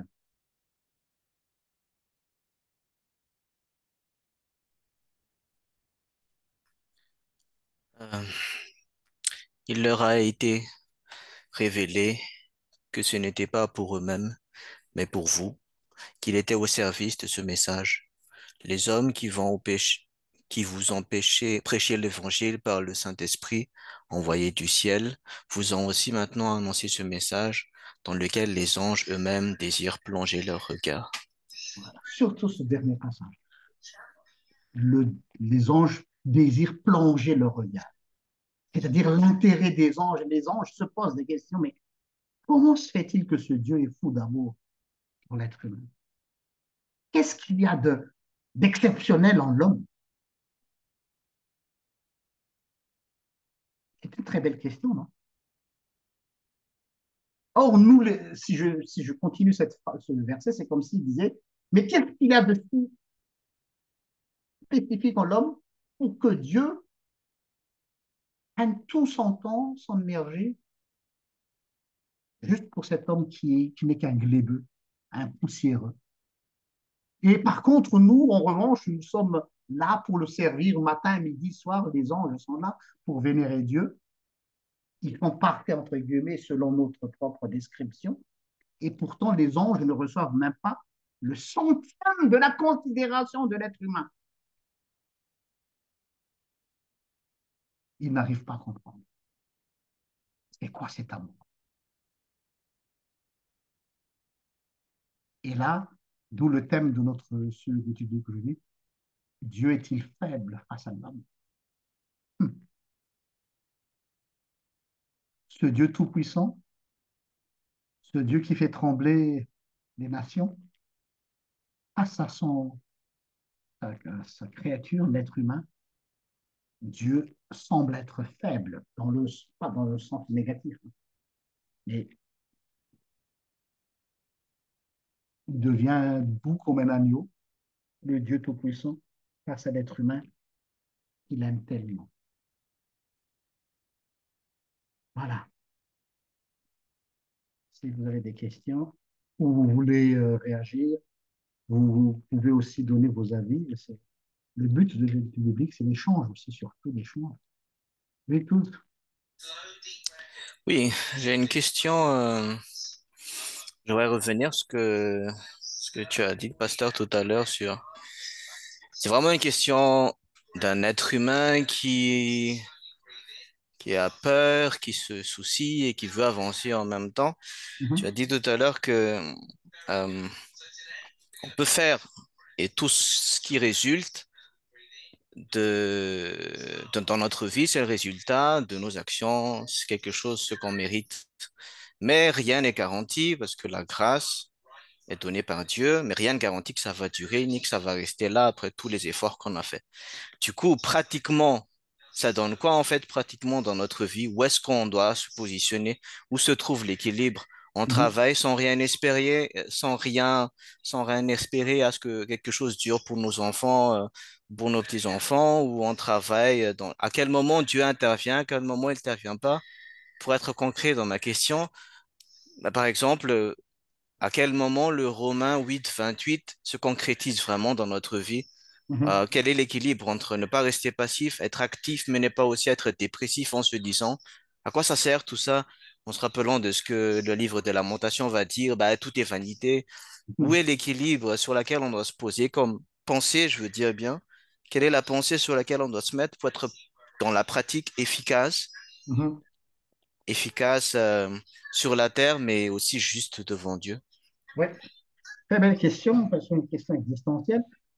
Je ne sais pas les autres, hein, chacun peut donner son avis, mais moi, en tout cas, si je résume ce livre de Job, surtout ce premier chapitre, c'est comme s'il me rappelle, voilà, l'être humain, il est, entre guillemets, condamné à travailler, mais ce n'est pas une condamnation, ce n'est pas une malédiction, mais l'être humain est la bénédiction de Dieu et surtout dans nos mains, puisque Dieu nous a permis de travailler et nous sommes là pour co-créer avec Dieu, la théologie de la création.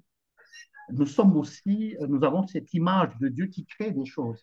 Par contre, il y a une piqûre de rappel pour dire, voilà, on ne peut pas tout contrôler. Il y a des choses qui nous dépassent. Il y a des choses qui ne sont pas sous notre contrôle et que justement, c'est là que ces choses-là nous rappellent que nous avons vraiment besoin de Dieu. Même, regardez, toutes ces personnes qui sont si intelligentes, qui ont créé des choses dans l'histoire de la société et du monde, à un moment donné, ils sont face à un mur. Par exemple, ils ont essayé tel système, ça marche, et à un moment donné, ça tombe à l'eau. Même système économique, système politique, quelque chose qui a fonctionné avant, mais qui ne fonctionne plus, parce que, voilà, c'est un peu comme la théorie de l'obsolescence, hein, tout est obsolète sur Terre, il y a un début, il y a une fin, c'est ça la finitude terrestre, c'est-à-dire que ça peut marcher et ça marche, mais en même temps, il y a une conscientisation que euh, toute chose a ses propres limites. Et donc, pour moi, au moment où il y a des difficultés, où il y a des situations compliquées qui entravent ma vie, cela me rappelle que je ne peux pas vivre seul et agir seul. J'ai besoin je ne dirais pas de l'aide, mais j'ai besoin de marcher avec Dieu dans les moments. Et moi, je peux te répondre avec cette phrase de Paul. Attends, je vais te donner ça. Euh,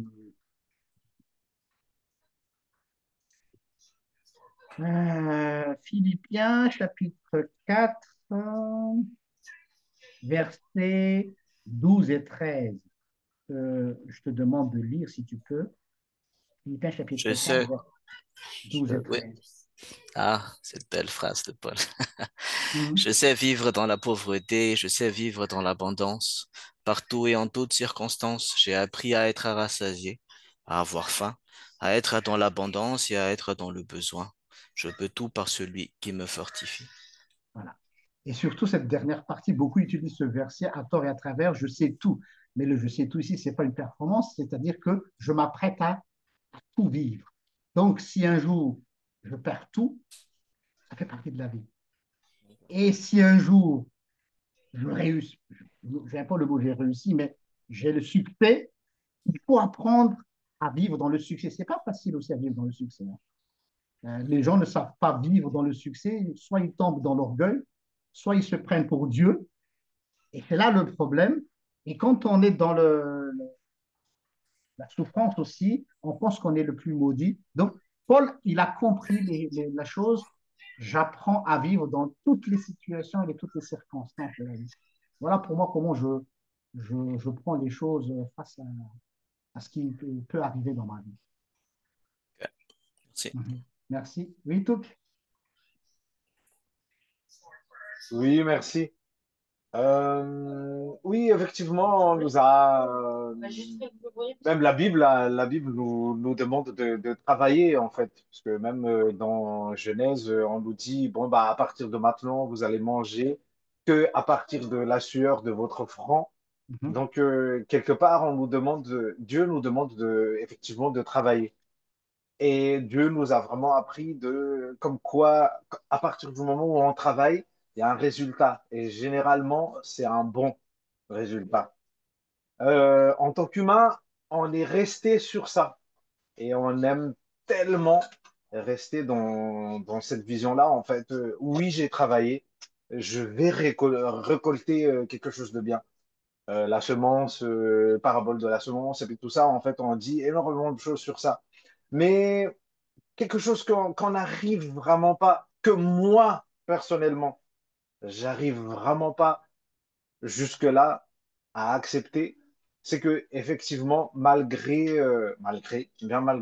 tout le travail qu'on fournit, effectivement, il y a des moments où nous ne sommes pas satisfaits parce que on nous a tellement inculqué cette valeur. Quand on travaille bien, on va toucher quelque chose de bien après.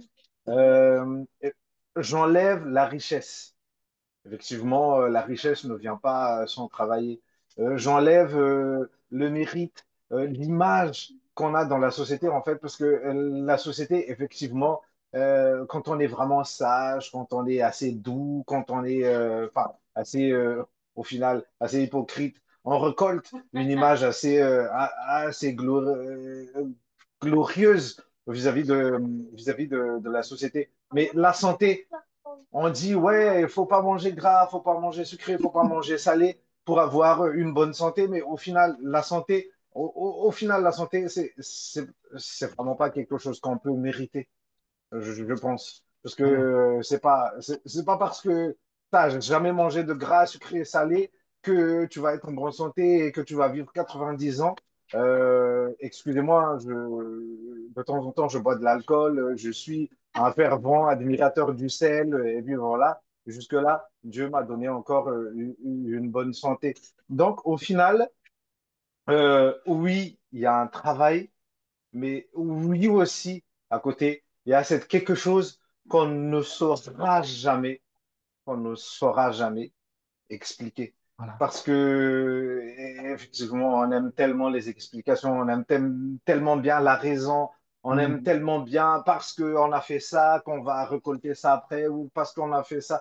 Et, et c'est de côté, en fait. J'aimerais bien que tu... Est-ce que je peux te poser une question, Oui. pasteur? Euh, Celui ou celle qui boit cette eau n'aura plus jamais soif. Mais quelque Mhm. part, plus on avance, on a soif. Oui. Je vais Je rebondir sur la termine par première. ça. Oui, j'ai compris ce que tu veux dire. Je vais rebondir Merci, sur ce que tu as dit. merci, bonne soirée. Bonne Oui. soirée à Ce tous. qui Ouais. fait souffrir le monde occidental, surtout l'Europe et l'Occident, c'est ce mérite. Parce que ils pensent qu'ils peuvent tout expliquer, parce qu'ils sont intelligents.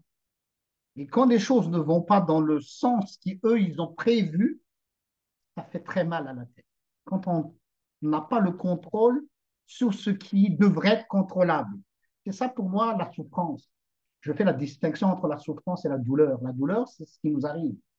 Ben, tout le monde peut expérimenter la douleur, mais la souffrance, c'est encore quelque chose de plus dur parce que quand on ne sait pas euh, expliquer ce qui nous arrive. Et donc, c'est ce qui fait la souffrance de ce monde, hein, la société. Là, maintenant, tu as évoqué la phrase de Jésus que celui qui boit cette eau, il aura toujours soif. Ben, le contexte, c'est avec cette femme samaritaine. Jésus a utilisé, c'est pas une métaphore, c'est vraiment quelque chose qui s'est passé. Le fait de venir à chaque fois, c'est une très belle image. Plus on vient à la source, plus on a soif. Donc, c'est presque un cercle vicieux, quoi. Voilà.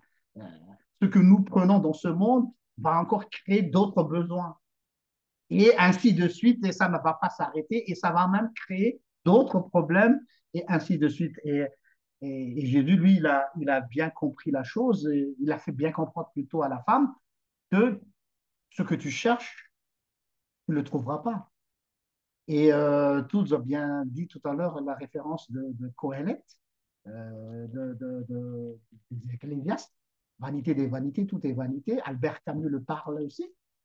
C'est quoi cette absurdité de la vie? Cette absurdité de la vie, c'est que, voilà, c'est comme l'image utilisée par Coëlette, c'est-à-dire l'Ecclésiaste, c'est les fleuves qui se déversent dans l'océan, mais l'océan n'est jamais rempli.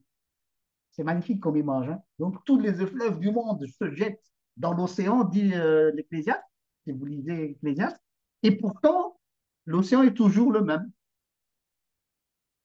C'est le monde, c'est l'image du monde. Donc, le monde ne pourra jamais nous donner la satisfaction, même s'il croit avoir toutes les explications en main. Et ça, c'est difficile pour l'être humain de l'avouer. D'ailleurs, c'est pour cette raison, si on va encore plus loin dans le débat, ce n'est pas notre sujet.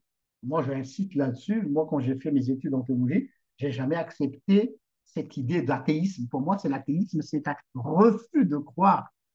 Parce que ça touche notre orgueil. Quand on arrive à notre propre limite, ça fait mal.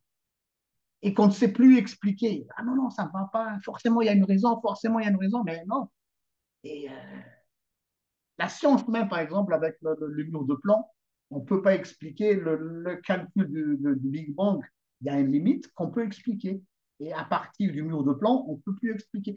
Et pourtant, ils savent qu'il y a quelque chose avant, mais ils ne savent pas l'expliquer. Et ça les embête. C'est l'idée qu'on ne peut pas tout expliquer, même si la raison, elle est là. Hein. Dieu n'est pas contre la raison, mais il y a ce surplus, voilà, il y a ce, ce Dieu qui est au-dessus de tout. Pour moi, c'est libérateur parce que ça me libère de la pression de la vie, que voilà, je dois toujours réussir, je dois être beau, je dois être le plus intelligent, je dois être toujours efficace, je dois, parce que la société où nous vivons, c'est ça qui est contradictoire, hein, la société est très exigeante, or la société est imparfaite. C'est ça qui est très compliqué. Elle est exigeante, elle n'accepte pas l'échec, elle n'accepte pas le fait d'échouer et la société te tombe dessus si tu échoues. Hein. Parce qu'ils pensent que tu devrais tout maîtriser. Or, Dieu qui est parfait, il nous dit, Jean-Luc, ne t'inquiète pas, l'échec peut arriver. Moi, ça, c'est la bonne nouvelle. Ce Dieu qui est parfait vient vers moi et me dit, écoute, petit, ça peut arriver. Voilà. Pour moi, ça, c'est libérateur. Contrairement au monde, oh, je me dis, pourquoi tu n'as pas réussi? T'es con ou quoi? Tu vois, c'est deux choix, deux options complètement opposées. L'autre est très, il y a une pression. C'est pour ça qu'on est stressé dans le monde. C'est pour ça qu'on a ce stress permanent parce que le monde est exigeant, contrairement au royaume des cieux qui est magnifique, qui est large, qui est toute possibilité. Et cette possibilité nous permet, je ne dis pas qu'il tolère, mais qui nous explique, oui, il y a des choses qui te dépassent. C'est comme ça. Donc pour moi, ça, c'est la bonne nouvelle. Et quand j'ai lu ce Job chapitre 1, j'ai dit, ouf, j'ai un Dieu magnifique, quoi. Il ne va pas m'écraser parce qu'il est Dieu et donc il va, Jean-Luc, tu dois faire ça, tu dois faire ça, tu dois faire ça. Non, Dieu dit, fais de ton mieux petit. Et après, lui, il est là toujours pour nous relever à chaque fois. Voilà ce que moi, je comprends les choses. Oui, Souafi, et là, il après. Oui, bonjour à tous. Bonsoir. Là, excusez-moi dès le début parce que je me sens vraiment à côté de la plaque. Mais quand je lis ce chapitre 1, euh, comment on peut expliquer ou pourquoi l'auteur a présenté en premier comme si c'était Dieu qui titillait Satan et comme s'il était un vantard pour que Satan continue ce qu'il a à faire, quoi. Mm. C'est vrai que j'ai compris la leçon à tirer, mais c'est la position de Dieu dans ce qu'il avait dit à Satan en Oui, fait, qui me gêne. Voilà. mais justement, c'est un contre-pied que Dieu est fier de Job malgré lui. Voilà, pour moi, c'est encore une couche qui rajoute sur le fait que, aux yeux de Dieu, Job, il n'est pas parfait. Or, on sait pertinemment que Job n'est pas parfait. Et contrairement, le diable, lui, dit, il trouve des reproches. Ah non, non, non, il n'est pas sincère. Hein. Il est comme ça, c'est parce que tu l'as béni, c'est parce que tu lui as donné tout ce qu'il voulait. Donc, l'autre est l'accusateur. Le diable joue bien son rôle d'accusateur et Dieu joue le rôle de la providence. Donc, il n'y a pas photo. Dieu est providentiel, le diable est accusateur. Et ces deux choses s'affrontent. C'est comme l'intérêt de Dieu vis-à-vis de nous autres. Pourquoi, allez, je vais prendre sur mon cas, pourquoi Dieu, si on pose la question, pourquoi Dieu m'a choisi? Je n'ai pas de réponse à vous donner. Pourtant, parmi toute ma famille, il y a d'autres personnes qui sont plus intelligents que moi, plus intègres que moi, plus beaux que moi, plus je ne sais pas tout ce que vous voulez. Pourquoi moi? Pourquoi Job? Je n'ai pas de réponse. Mais la seule réponse que j'ai, c'est l'amour inconditionnel. Et ça, le diable le supporte. Ah non, non, non, non, non, non. Je ne suis pas d'accord. Parce que le diable n'aime pas l'amour. Il n'aime que la condamnation, la culpabilité, tout ce qui va avec. Et ça, ils sont nourris. Donc, il fouine, il cherche. Il est en train de chercher. Attends, je vais te prouver que c'est un sale type. Tu vas voir, quand tu vas lui enlever tout ça, il va te trahir. Et c'est la même chose quand il est dans la souffrance. Il va essayer de jouer encore avec ses trois amis. À Job, fouille bien ton passé. Tu as forcément fait quelque chose de mauvais. Oui, c'est ça l'œuvre diabolique. C'est de fouiller, de chercher, de trouver tous les moyens pour nous déstabiliser. Et Dieu, lui, il est au-dessus de la mêlée en sachant pertinemment que Job n'est pas parfait, mais Dieu prend sa défense. Et si vous, je vais spoiler un peu le livre, à la fin des reproches des trois amis de Job, Dieu a reproché ses amis, tout ce que vous avez dit sur moi sont faux. Ce que Job a dit est vrai. Or, Job était en train de crier et les trois se tenaient comme avocats de Dieu. Ah, Dieu, il est bon, s'il a fait tout ça, tout ce qui t'arrive vient de Dieu. Donc forcément, c'est quelque chose de bien. Tu vas dire, non, pardon, c'est pas moi qui ai fait tout ça. C'est pas moi qui t'a fait souffrir. C'est pas moi qui a tué ta femme. C'est pas moi qui a tué tes enfants. C'est pas moi qui a tué ton bétail. C'est des choses qui tombent dessus. C'est le mal, le mal, le mal, le mal. Donc ne me mets pas sur mon dos tout ça. Or, les avocats de Dieu essayaient de prouver que non, tout ça vient de Dieu. Dieu, il est bien, accepte ce qui t'arrive. Non, Dieu dit non, ça ne vient pas de moi. Donc, vous voyez, cette tension entre Dieu qui prend notre défense en sachant que nous ne sommes pas parfaits et le diable qui ne rate pas l'occasion pour nous enfoncer encore un peu plus là où ça me fait traîner. Voilà pour le Sophie. Je ne sais pas si je peux te répondre. Merci. Merci. Oui, la laine, ensuite tout. Oui. Bonsoir tout le monde, bonsoir Bonsoir. pasteur. Pour moi, c'est aussi par rapport euh, à cet amour de Dieu, en fait, cet amour inconditionnel, et aussi par rapport au fait que Satan est très jaloux Mhm, et c'est un accusateur.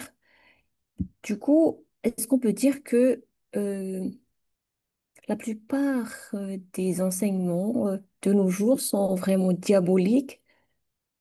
Parce que euh, beaucoup de ces enseignements nous font douter de cette identité, de notre identité en Dieu, quoi.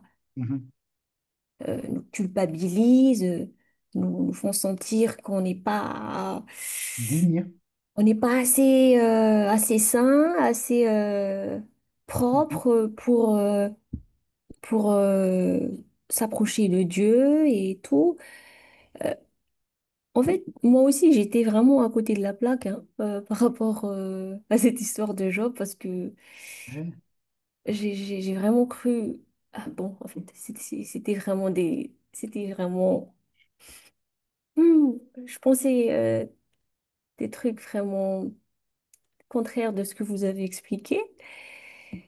Mais vraiment, je réalise vraiment qu'il y a beaucoup de choses, en fait, il y a beaucoup d'enseignements qui étaient ancrés dans ma tête depuis très longtemps, qui ont fait qui ont fait en sorte que je doute vraiment, vraiment, vraiment de l'amour de Dieu et du fait que, voilà, je pense que je mérite pas, en fait, Mhm. d'avancer vers Dieu, de m'approcher de Dieu, de faire des trucs pour Dieu et tout, alors que Dieu n'est pas comme ça, en fait.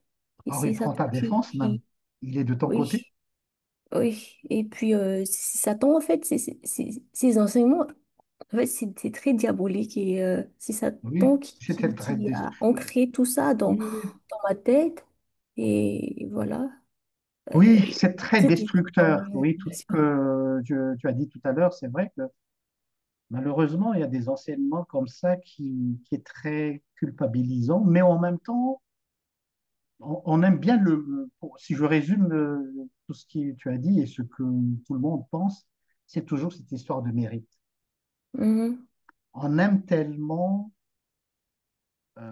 qu'on mérite les choses. Justement, ici, Job, c'est vrai que Job ne mérite pas l'attention de Dieu, mhm, justement.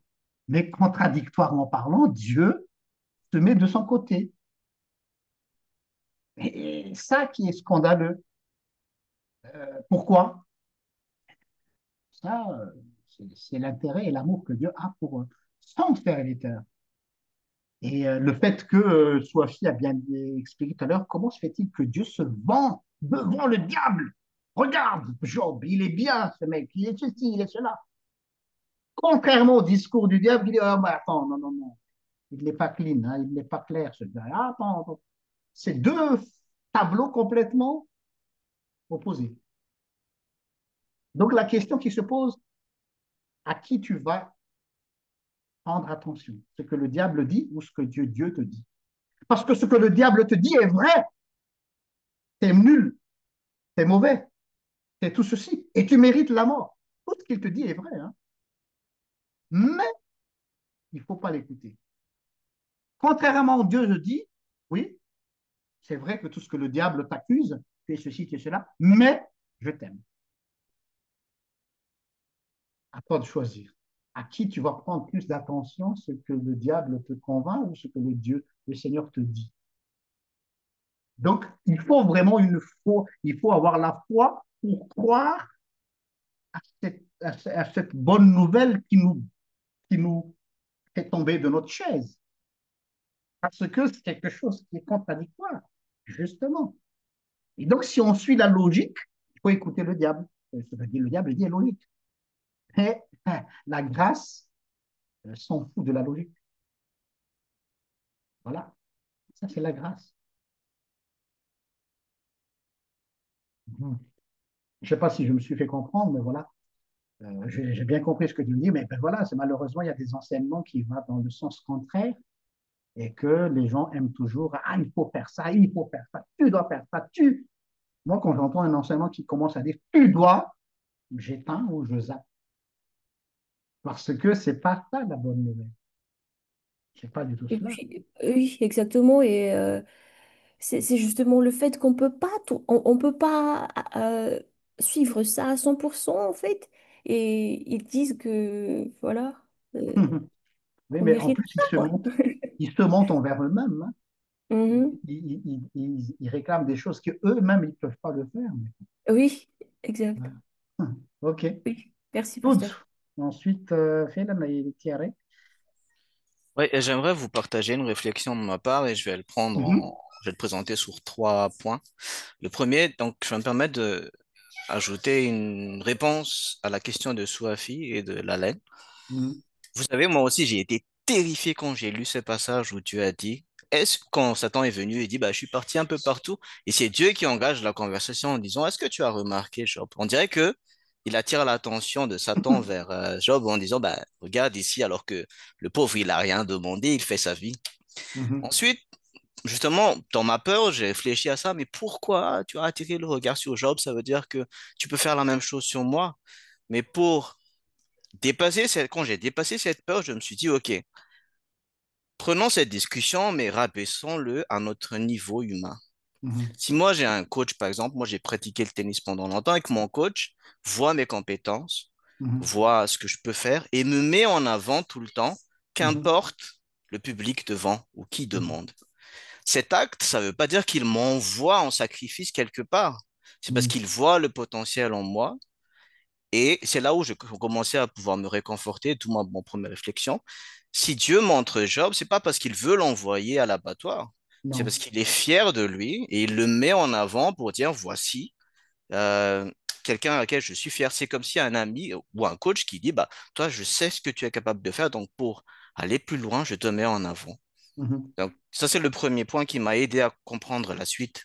La suite, c'est, je me suis aussi demandé, je vais spoiler un petit peu le livre pour ceux qui l'ont pas lu, mais si jamais le livre s'est terminé sur l'image de Job, lépreux, tout seul, et que le chapitre se ferme là. Et Mhm. là, j'aimerais bien entendre la réflexion de tout le monde. Qu'est-ce que ça vous aurait fait comme sentiment à l'intérieur de votre cœur quand vous Mhm. lisez ce livre, si le livre s'arrête là, sans explication, et Job, lépreux, tout seul, reste là dans sa vie. Il ne meurt même pas, mais il reste juste là. Est-ce que là, vous aurez peur? Juste, j'aimerais entendre un petit peu deux, trois personnes de ce que vous pensez, surtout Pasteur, bien sûr. Mhm. J'aimerais entendre votre réponse. Si on arrête là, est-ce que ça prendrait toujours du sens, tout ce qu'on a expliqué avant? Ce qui m'amènerait Mhm. à mon dernier point après. OK. Qu'est-ce que vous en pensez avant que Phil ne pose la question? C'est une question qu'il me pose à nous. Qu'est-ce que tout le monde peut réagir, hein? Mais Moi, j'aurais pensé que Dieu est injuste. Mhm. alors que vous avez toute la connaissance du Nouveau Testament en même temps, vous savez que Jésus est venu, vous savez que Moïse est venu, vous savez qu'Abraham est venu. Est-ce que resterez-vous toujours dans le sens que Dieu est injuste? En fait, oui, oui, effectivement, j'aimerais réagir un peu. L'explication, excusez-moi, hein, j'ai tout de suite pris la parole. L'explication ou le fait que le mérite n'emporte pas dans cette histoire reste vraiment très, très, très, très, très peu, hein. Mhm. En fait, si vous lisez en fait vraiment toute l'histoire, il n'y a que question de mérite. Il y a vraiment mérite, mérite, mérite. Les trois copains, alors là, je n'en parle même pas. Mais le fait où Dieu explique vraiment, où ce n'est vraiment pas une question de mérite, je pense que ça résume même pas 4, 5, 6 versets. Je ne suis pas expert là-dedans. Mais quand on regarde vraiment, euh, le question de non-mérite est très, très peu expliqué là-dedans. Et effectivement, nous, en tant que chrétiens, machin, machin, il faut porter ma croix et puis tout ça. À chaque fois que Job est réitéré et expliqué dans les prédications, c'est à chaque fois accepte ta croix, accepte ta souffrance, accepte ton machin. Parce que Job, à un moment, il était bien et à un moment, il était plus bien. Et au final, il était bien. En fait, toutes les explications que j'ai entendues jusque-là, c'est ça. Mais jamais, très peu d'explications ont expliqué le fait de, en fait, il n'est même pas question de mérite. C'est tout simplement tout ce que, tout ce que, tout ce qui est reforme après, en fait, ont expliqué. Je ne sais pas si je me suis bien expliqué, Mhm. mais c'est ce que j'ai compris dans tout ça. Merci. Oui, il y a Lita qui a posé, qui a levé la main, peut-être pour ça ou... C'est une autre question. Moi, Oui, je pour voudrais quand répondre même. à ça, en fait. En fait, si l'histoire s'arrêtait, comme tu le disais, en fait, là où Job s'est arrêté, là où on connaît, je pense que c'est pas ça. L'histoire commençait à changer un peu dans le chapitre 2, mais on va dire que ça s'arrêtait là où il était resté misérable. Ça ne change rien au Dieu qui est toujours le Dieu de justice parce que dans notre connaissance, surtout dans le livre de Romains, il était clair qu'il était écrit que tous ont péché et n'ont pas donné gloire à Dieu. Donc, on ne peut, si on dit que Dieu est injuste, on élève notre justice au-dessus de la justice de Dieu, qui est complètement injuste et qui nous prouve même que notre pensée est tellement perverse. Ok. Je ne sais pas si, Alors, tu as terminé? Mhm. oui, Ok. Je redonne la parole à tous. Oui, en fait, pourquoi je vous emmène dans cette pensée, c'est parce que l'une des conclusions, il y en a beaucoup de conclusions, mais l'une des conclusions qui m'a fait vraiment, qui m'a donné vraiment réconfort dans l'histoire de Job, c'est ceci.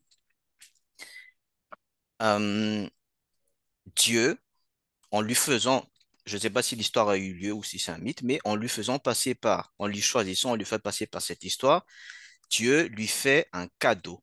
Et c'est quoi ce cadeau? C'est simple en fait. À la fin, Job a crié, donne-moi la réponse de pourquoi, de comment. Dieu n'a même pas répondu à la question. Mhm. Mais quand même, il a rétribué toutes ses richesses et tous ses enfants à la fin.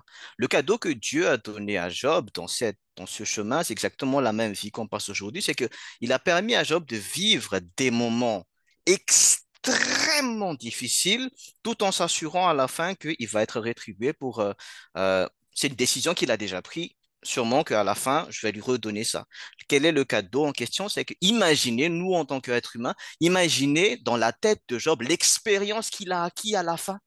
Après avoir vécu toutes ces expériences-là, imaginez à quel point il va devenir un homme sage, sa compréhension de la relation avec Dieu, même s'il n'a pas réussi à avoir la réponse de pourquoi tu m'as donné tout ça, toutes ces épreuves dans sa vie lui a donné tellement d'expérience que moi, si je serais devant Job, moi, je me dirais, bah, en fait, tu mérites d'avoir 4 fois plus ton âge parce que l'expérience que tu as vécue dans cette souffrance, elle est inestimable, mais vraiment inestimable. Les sentiments, les émotions, les va-et-vient, et déjà aussi faire tomber le masque devant les faux amis, tout ça, c'est inestimable et je pense que ça, c'est l'ultime cadeau que Dieu fait à Job, c'est de lui dire, je sais que tu es assez fort pour passer à travers cette épreuve et une fois que tu auras passé à ça, tu auras une expérience, une compréhension de la vie que peu de gens seront capables d'atteindre. Pourquoi cette conclusion me donne tellement de réconfort? Parce que c'est exactement une analogie à notre vie, mais à l'échelle de chacun qui supporte ces épreuves. Donc, quand on passe sur des épreuves ou sur des chemins, On dit souvent, est-ce que c'est Dieu qui provoque ça ou est-ce qu'il le permet? Qu'importe la réponse, si je suis avec Dieu, je sais que l'acheminement sera toujours un point positif, la mort ou pas la mort, mais l'expérience que je vais acquérir dans toutes ces épreuves me me permettra d'élever mon âme et de ma compréhension et de mes études et tout ce que je comprends de la vie à un rang plus élevé que je l'étais avant l'expérience. Et moi, je pense que c'est ça la vraie définition de la richesse. Pas celui souvent quand, désolé de dire ça, mais souvent à l'église le dimanche ou les samedis, quand on dit que la vraie richesse, c'est pas celui de l'argent et tout ça. Oui, mais on ne donne pas concrètement ce que c'est la vraie richesse. La vraie richesse, c'est justement, lisez le livre de Job, l'expérience qu'il a eue du point de départ jusqu'à la fin, le Job du départ n'est plus le Job de la fin. C'est une autre personne qui a compris un autre niveau de vie. Et c'est ça la richesse qu'il a reçue. Je suis sûr que quand bien sûr qu'il est content d'avoir revu sa femme et ses enfants et ses richesses, mais je suis sûr qu'il s'est dit, écoute, tous ces bœufs-là, toutes ces richesses-là, franchement, par rapport à ce que j'ai compris, c'est bon. Merci. Moi, je vais Oui. m'arrêter là. Merci beaucoup. Merci beaucoup. Oui, Pélan. Oui, merci, pasteur. En fait, mon intervention rejoint un peu celle de tous. Ce qui m'a interpellée ce soir, et je te remercie, et je suis émue de dire ça, c'est quand tu dis, le silence de Dieu n'est pas un silence d'échec, mais c'est un silence qui nous permet de cheminer par nous-mêmes. Et effectivement, tout de raison, c'est une analogie de notre vie quotidienne. Moi, je me prends pas pour Job, hein, loin de là. Mais toute ma vie, là, j'ai 41 ans, et depuis un an maintenant que je connais la page, que je suis des formations, etc., je suis enfin en cohérence avec moi-même et j'ai enfin trouvé ce que je recherchais en fait dans la foi, que j'ai jamais trouvé ailleurs, parce qu'en fait, à chaque fois que je me posais des questions, je me dis pourquoi mon Dieu, je traverse ça? Bah, à côté, en fait, je recevais des coups encore plus douloureux, quoi. Oui. Les personnes en qui j'avais confiance pour me réconforter n'étaient pas là. Au contraire, on m'a enterrée. Je me suis dit, bah, en fait, je suis vraiment un extraterrestre parce que j'ai pas le droit de vivre un deuil, j'ai pas le droit d'avancer, de cheminer. Et quand la laine a parlé d'enseignement diabolique, ça m'a transpercé le cœur parce que un enseignement effectivement diabolique quand il détruit une personne, parce que quand une personne vit dans la douleur, on ne peut pas encore en plus la culpabiliser de vivre cette douleur-là. C'est même pas une souffrance, c'est une douleur que tu ressens au profond de toi-même. Tu t'accroches à tout ce que tu peux, mais en fait, voilà, à un moment donné, j'ai dit, mais mon Dieu, et tu le sais, pasteur, je te l'ai dit, mais qu'est-ce qu'il attend de moi? Mon Dieu, qu'est-ce que tu veux de moi pour me faire souffrir à ce point? J'ai pas demandé à être comme ça. Moi, je voulais juste être ta servante. Moi, je voulais juste être à ta disponibilité, être libre d'être moi-même, sans être jugée par rapport à X ou Y action que j'ai pu accomplir, qui n'étaient pas en incohérence avec moi, hein, mais des actions égales à moi-même, mais qui en fait ne faisaient pas partie des standards de l'être humain, en fait. Et, euh, et aujourd'hui, suis émue parce que j'ai la réponse, en fait. Aujourd'hui, j'ai appris que c'est un silence qui m'a fait avancer parce que ça fait que un mois et demi qu'on fait l'école biblique. J'ai jamais autant aimé apprendre à connaître Dieu. J'ai jamais eu autant soif, comme disait tout. Plus tu en prends, plus tu as soif, plus tu as faim. Aujourd'hui, je pensais pas avoir autant de clarification de ma situation en une seule séance comme ça et entendre des témoignages de personnes en fait qui finalement en fait envie tous les mêmes choses quoi. Et je pense que le plus important c'est de se dire ça en fait, même au fond du trou, comme dit Paul, mais peu importe ce qui arrivera quoi. La finalité on peut dire des épreuves, on peut appeler ça comme on veut, mais le silence de Dieu n'est pas un silence d'échec en fait. Le Mhm. silence de Dieu, c'est va, chemine et fais comme tu dois le faire, comme tu sens que tu peux faire. Mais en fait, quand tu pourras plus, je te dirai à quel point je suis quelqu'un qui te donne la grâce sans que tu le mérites. Et cette grâce-là, effectivement, euh, on la mérite pas en fait. On a honte parce que on en est couvert et on se dit, est-ce que je vais quand même pouvoir témoigner de cet amour qui m'imbibe et qui déborde de toutes mes orifices? Parce qu'en fait, là, aujourd'hui, j'ai une explication et j'ai tellement envie que les autres vivent la même expérience que là, je vis là tout de suite maintenant. Mais c'est une Mhm. clarification de 41, 41 années de vie, quoi. Là, j'ai 41, non, 42 ans et je me dis, mais je me cherchais, en fait. Ouais, Fallait pas, quoi. C'est normal, c'est un cheminement qui était normal. Et voilà, je vous remercie tous. Et merci, pasteur, pour cet éclaircissement qui était non sans peine, mais ô combien salvateur, en fait. oui. Merci en tout cas Merci. pour ton témoignage aussi. Merci à tous aussi. Oui, Thierry? À tout le monde, pour mon cas, je sais pas si ça, c'est un témoignage, mais c'était par rapport à ma vie personnelle. Moi, j'ai demandé quelque chose à Dieu et je l'ai eu, mais après, il m'a repris.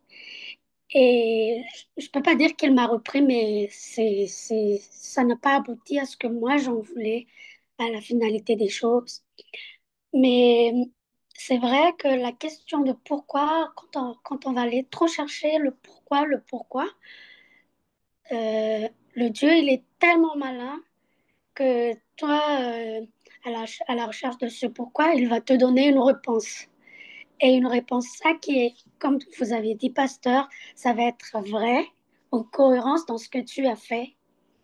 Et il a dit vrai, et moi j'ai pris ça comme temps, ok, c'est c'est le lot, le prix à payer. Mhm. Et je suis tellement culpabilisée à cause de ça que ça a donné à une dépression pour moi pendant un bon moment, pendant des mois. Mais j'ai pas écouté le mais Dieu m'aime. Mais je suis arrêtée, ok, j'ai ma réponse. Et à cause que, bon, à cause de ça, j'ai fait toute une liste. Mais c'est ça.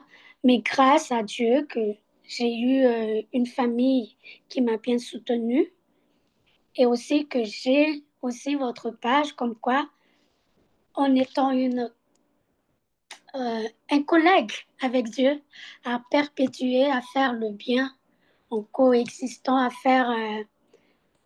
continuer à faire le bien, c'est que je ne me suis pas, au bout d'un moment, j'étais tellement fatiguée que j'arrive pas, ben, comme une fatalité, bon, je veux vivre le jour, que je meurs ou pas, que je suis vivante ou pas, ça m'est égal. Et au fur et à mesure, je me suis dit, bon, je vais écouter quand même les voix de mes frères, je vais écouter quand même Pasteur RJL, peut-être ça va marcher, mais au fil du temps, ces choses qu'on m'a plantées petit à petit, ça a donné comme un sens encore à ma vie. Ok, j'ai rebondi. Donc, c'est pas la fin, c'est pas, la vie n'est pas faite toujours en rose, mais je sais, j'ai eu encore des difficultés, mais c'était la plus grosse perte de ma vie que j'ai pu l'absorber et le manger, le plat comme il faut. Mais ça m'a aidé, comme vous avez dit, la vie ne s'arrête pas là. Je vais continuer quand même à perpétuer ce coexistence avec Dieu, que je vais faire le bien au maximum, mais ça, ça ne se fait pas à la mérite que j'ai demandé et j'ai eu. C'est pas parce que je l'ai remitté il est parti, c'est pas parce que je le méritais pas. Mais C'est ça. cette pensée-là, il faut que, je sais pas comment les gens vont prendre ça un jour dans leur vie, mais c'est une expérience vraiment inoubliable dans ma vie que je suis arrivé au moment où je me suis rebondir, à commencer à revivre ma vie, mais c'était difficile. J'en cache pas, c'était difficile en arriver à me culpabiliser, à voire même à dire que j'en voulais à Dieu.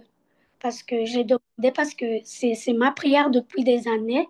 Et après, il a eu la réponse et après, il est parti.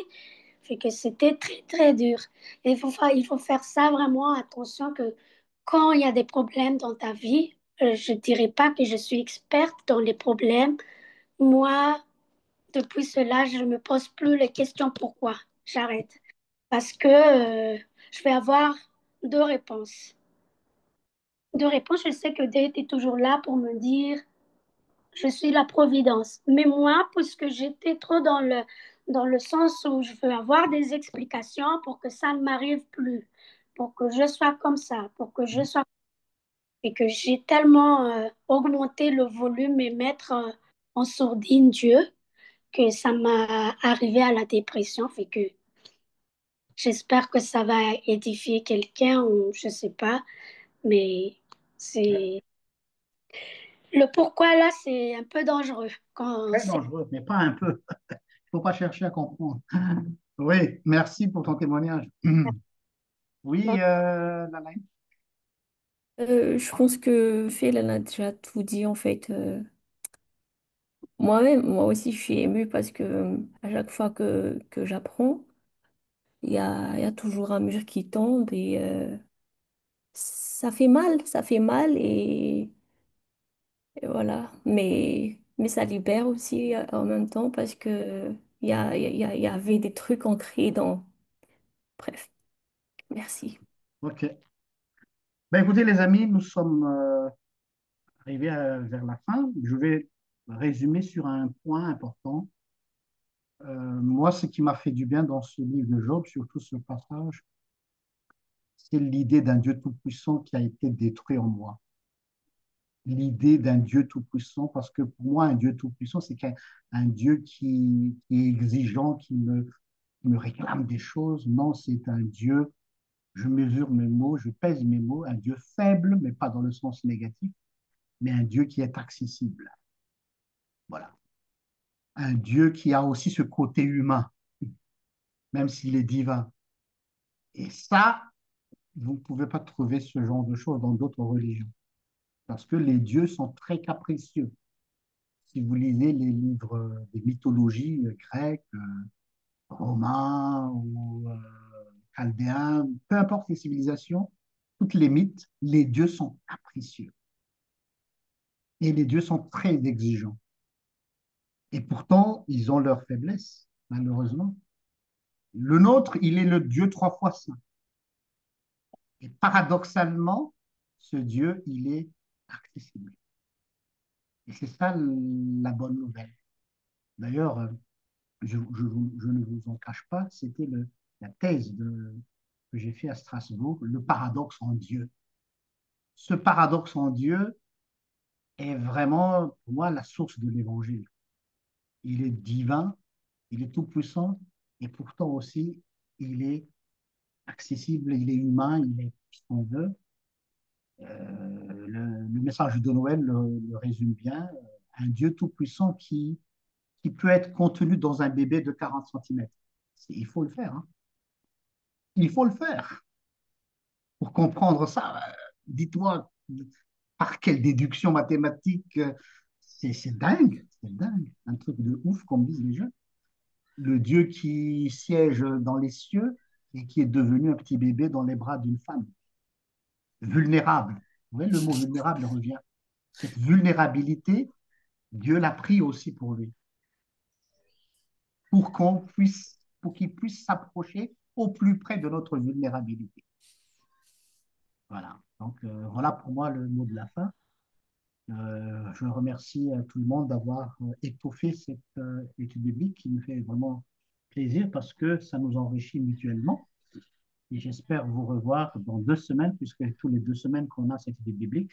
Donc, c'est pour le 3 octobre, toujours à la même heure. Et nous allons prier pour clôturer cette soirée. Prions.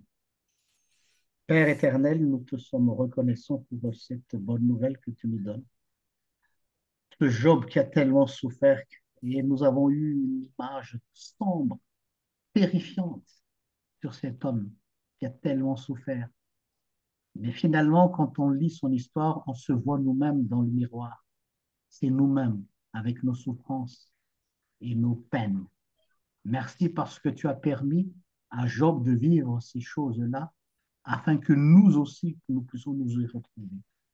Accompagne chacun d'entre nous, présents ici ce soir, et même ceux qui n'ont pas pu suivre cette vie biblique, de pouvoir jouir aussi de cette expérience que Job a vécue, et qu'à la fin de notre vie, nous pouvons dire, je sais en qui j'ai mis ma foi. Merci Seigneur, grâce te soit, louange te soit rendue pour les siècles des siècles. Amen. Bonne soirée. Pareil. Merci à tous. Merci à Bonne tous. soirée. Merci, à tous. pasteur. Bonne soirée tout le Bonne monde. soirée, au revoir. Au revoir. Bonne soirée à les pasteurs à PTP, femme, t'inquiète, ni. Ok, PTP pasteur. bonne nuit. Bonne soirée. Ouais.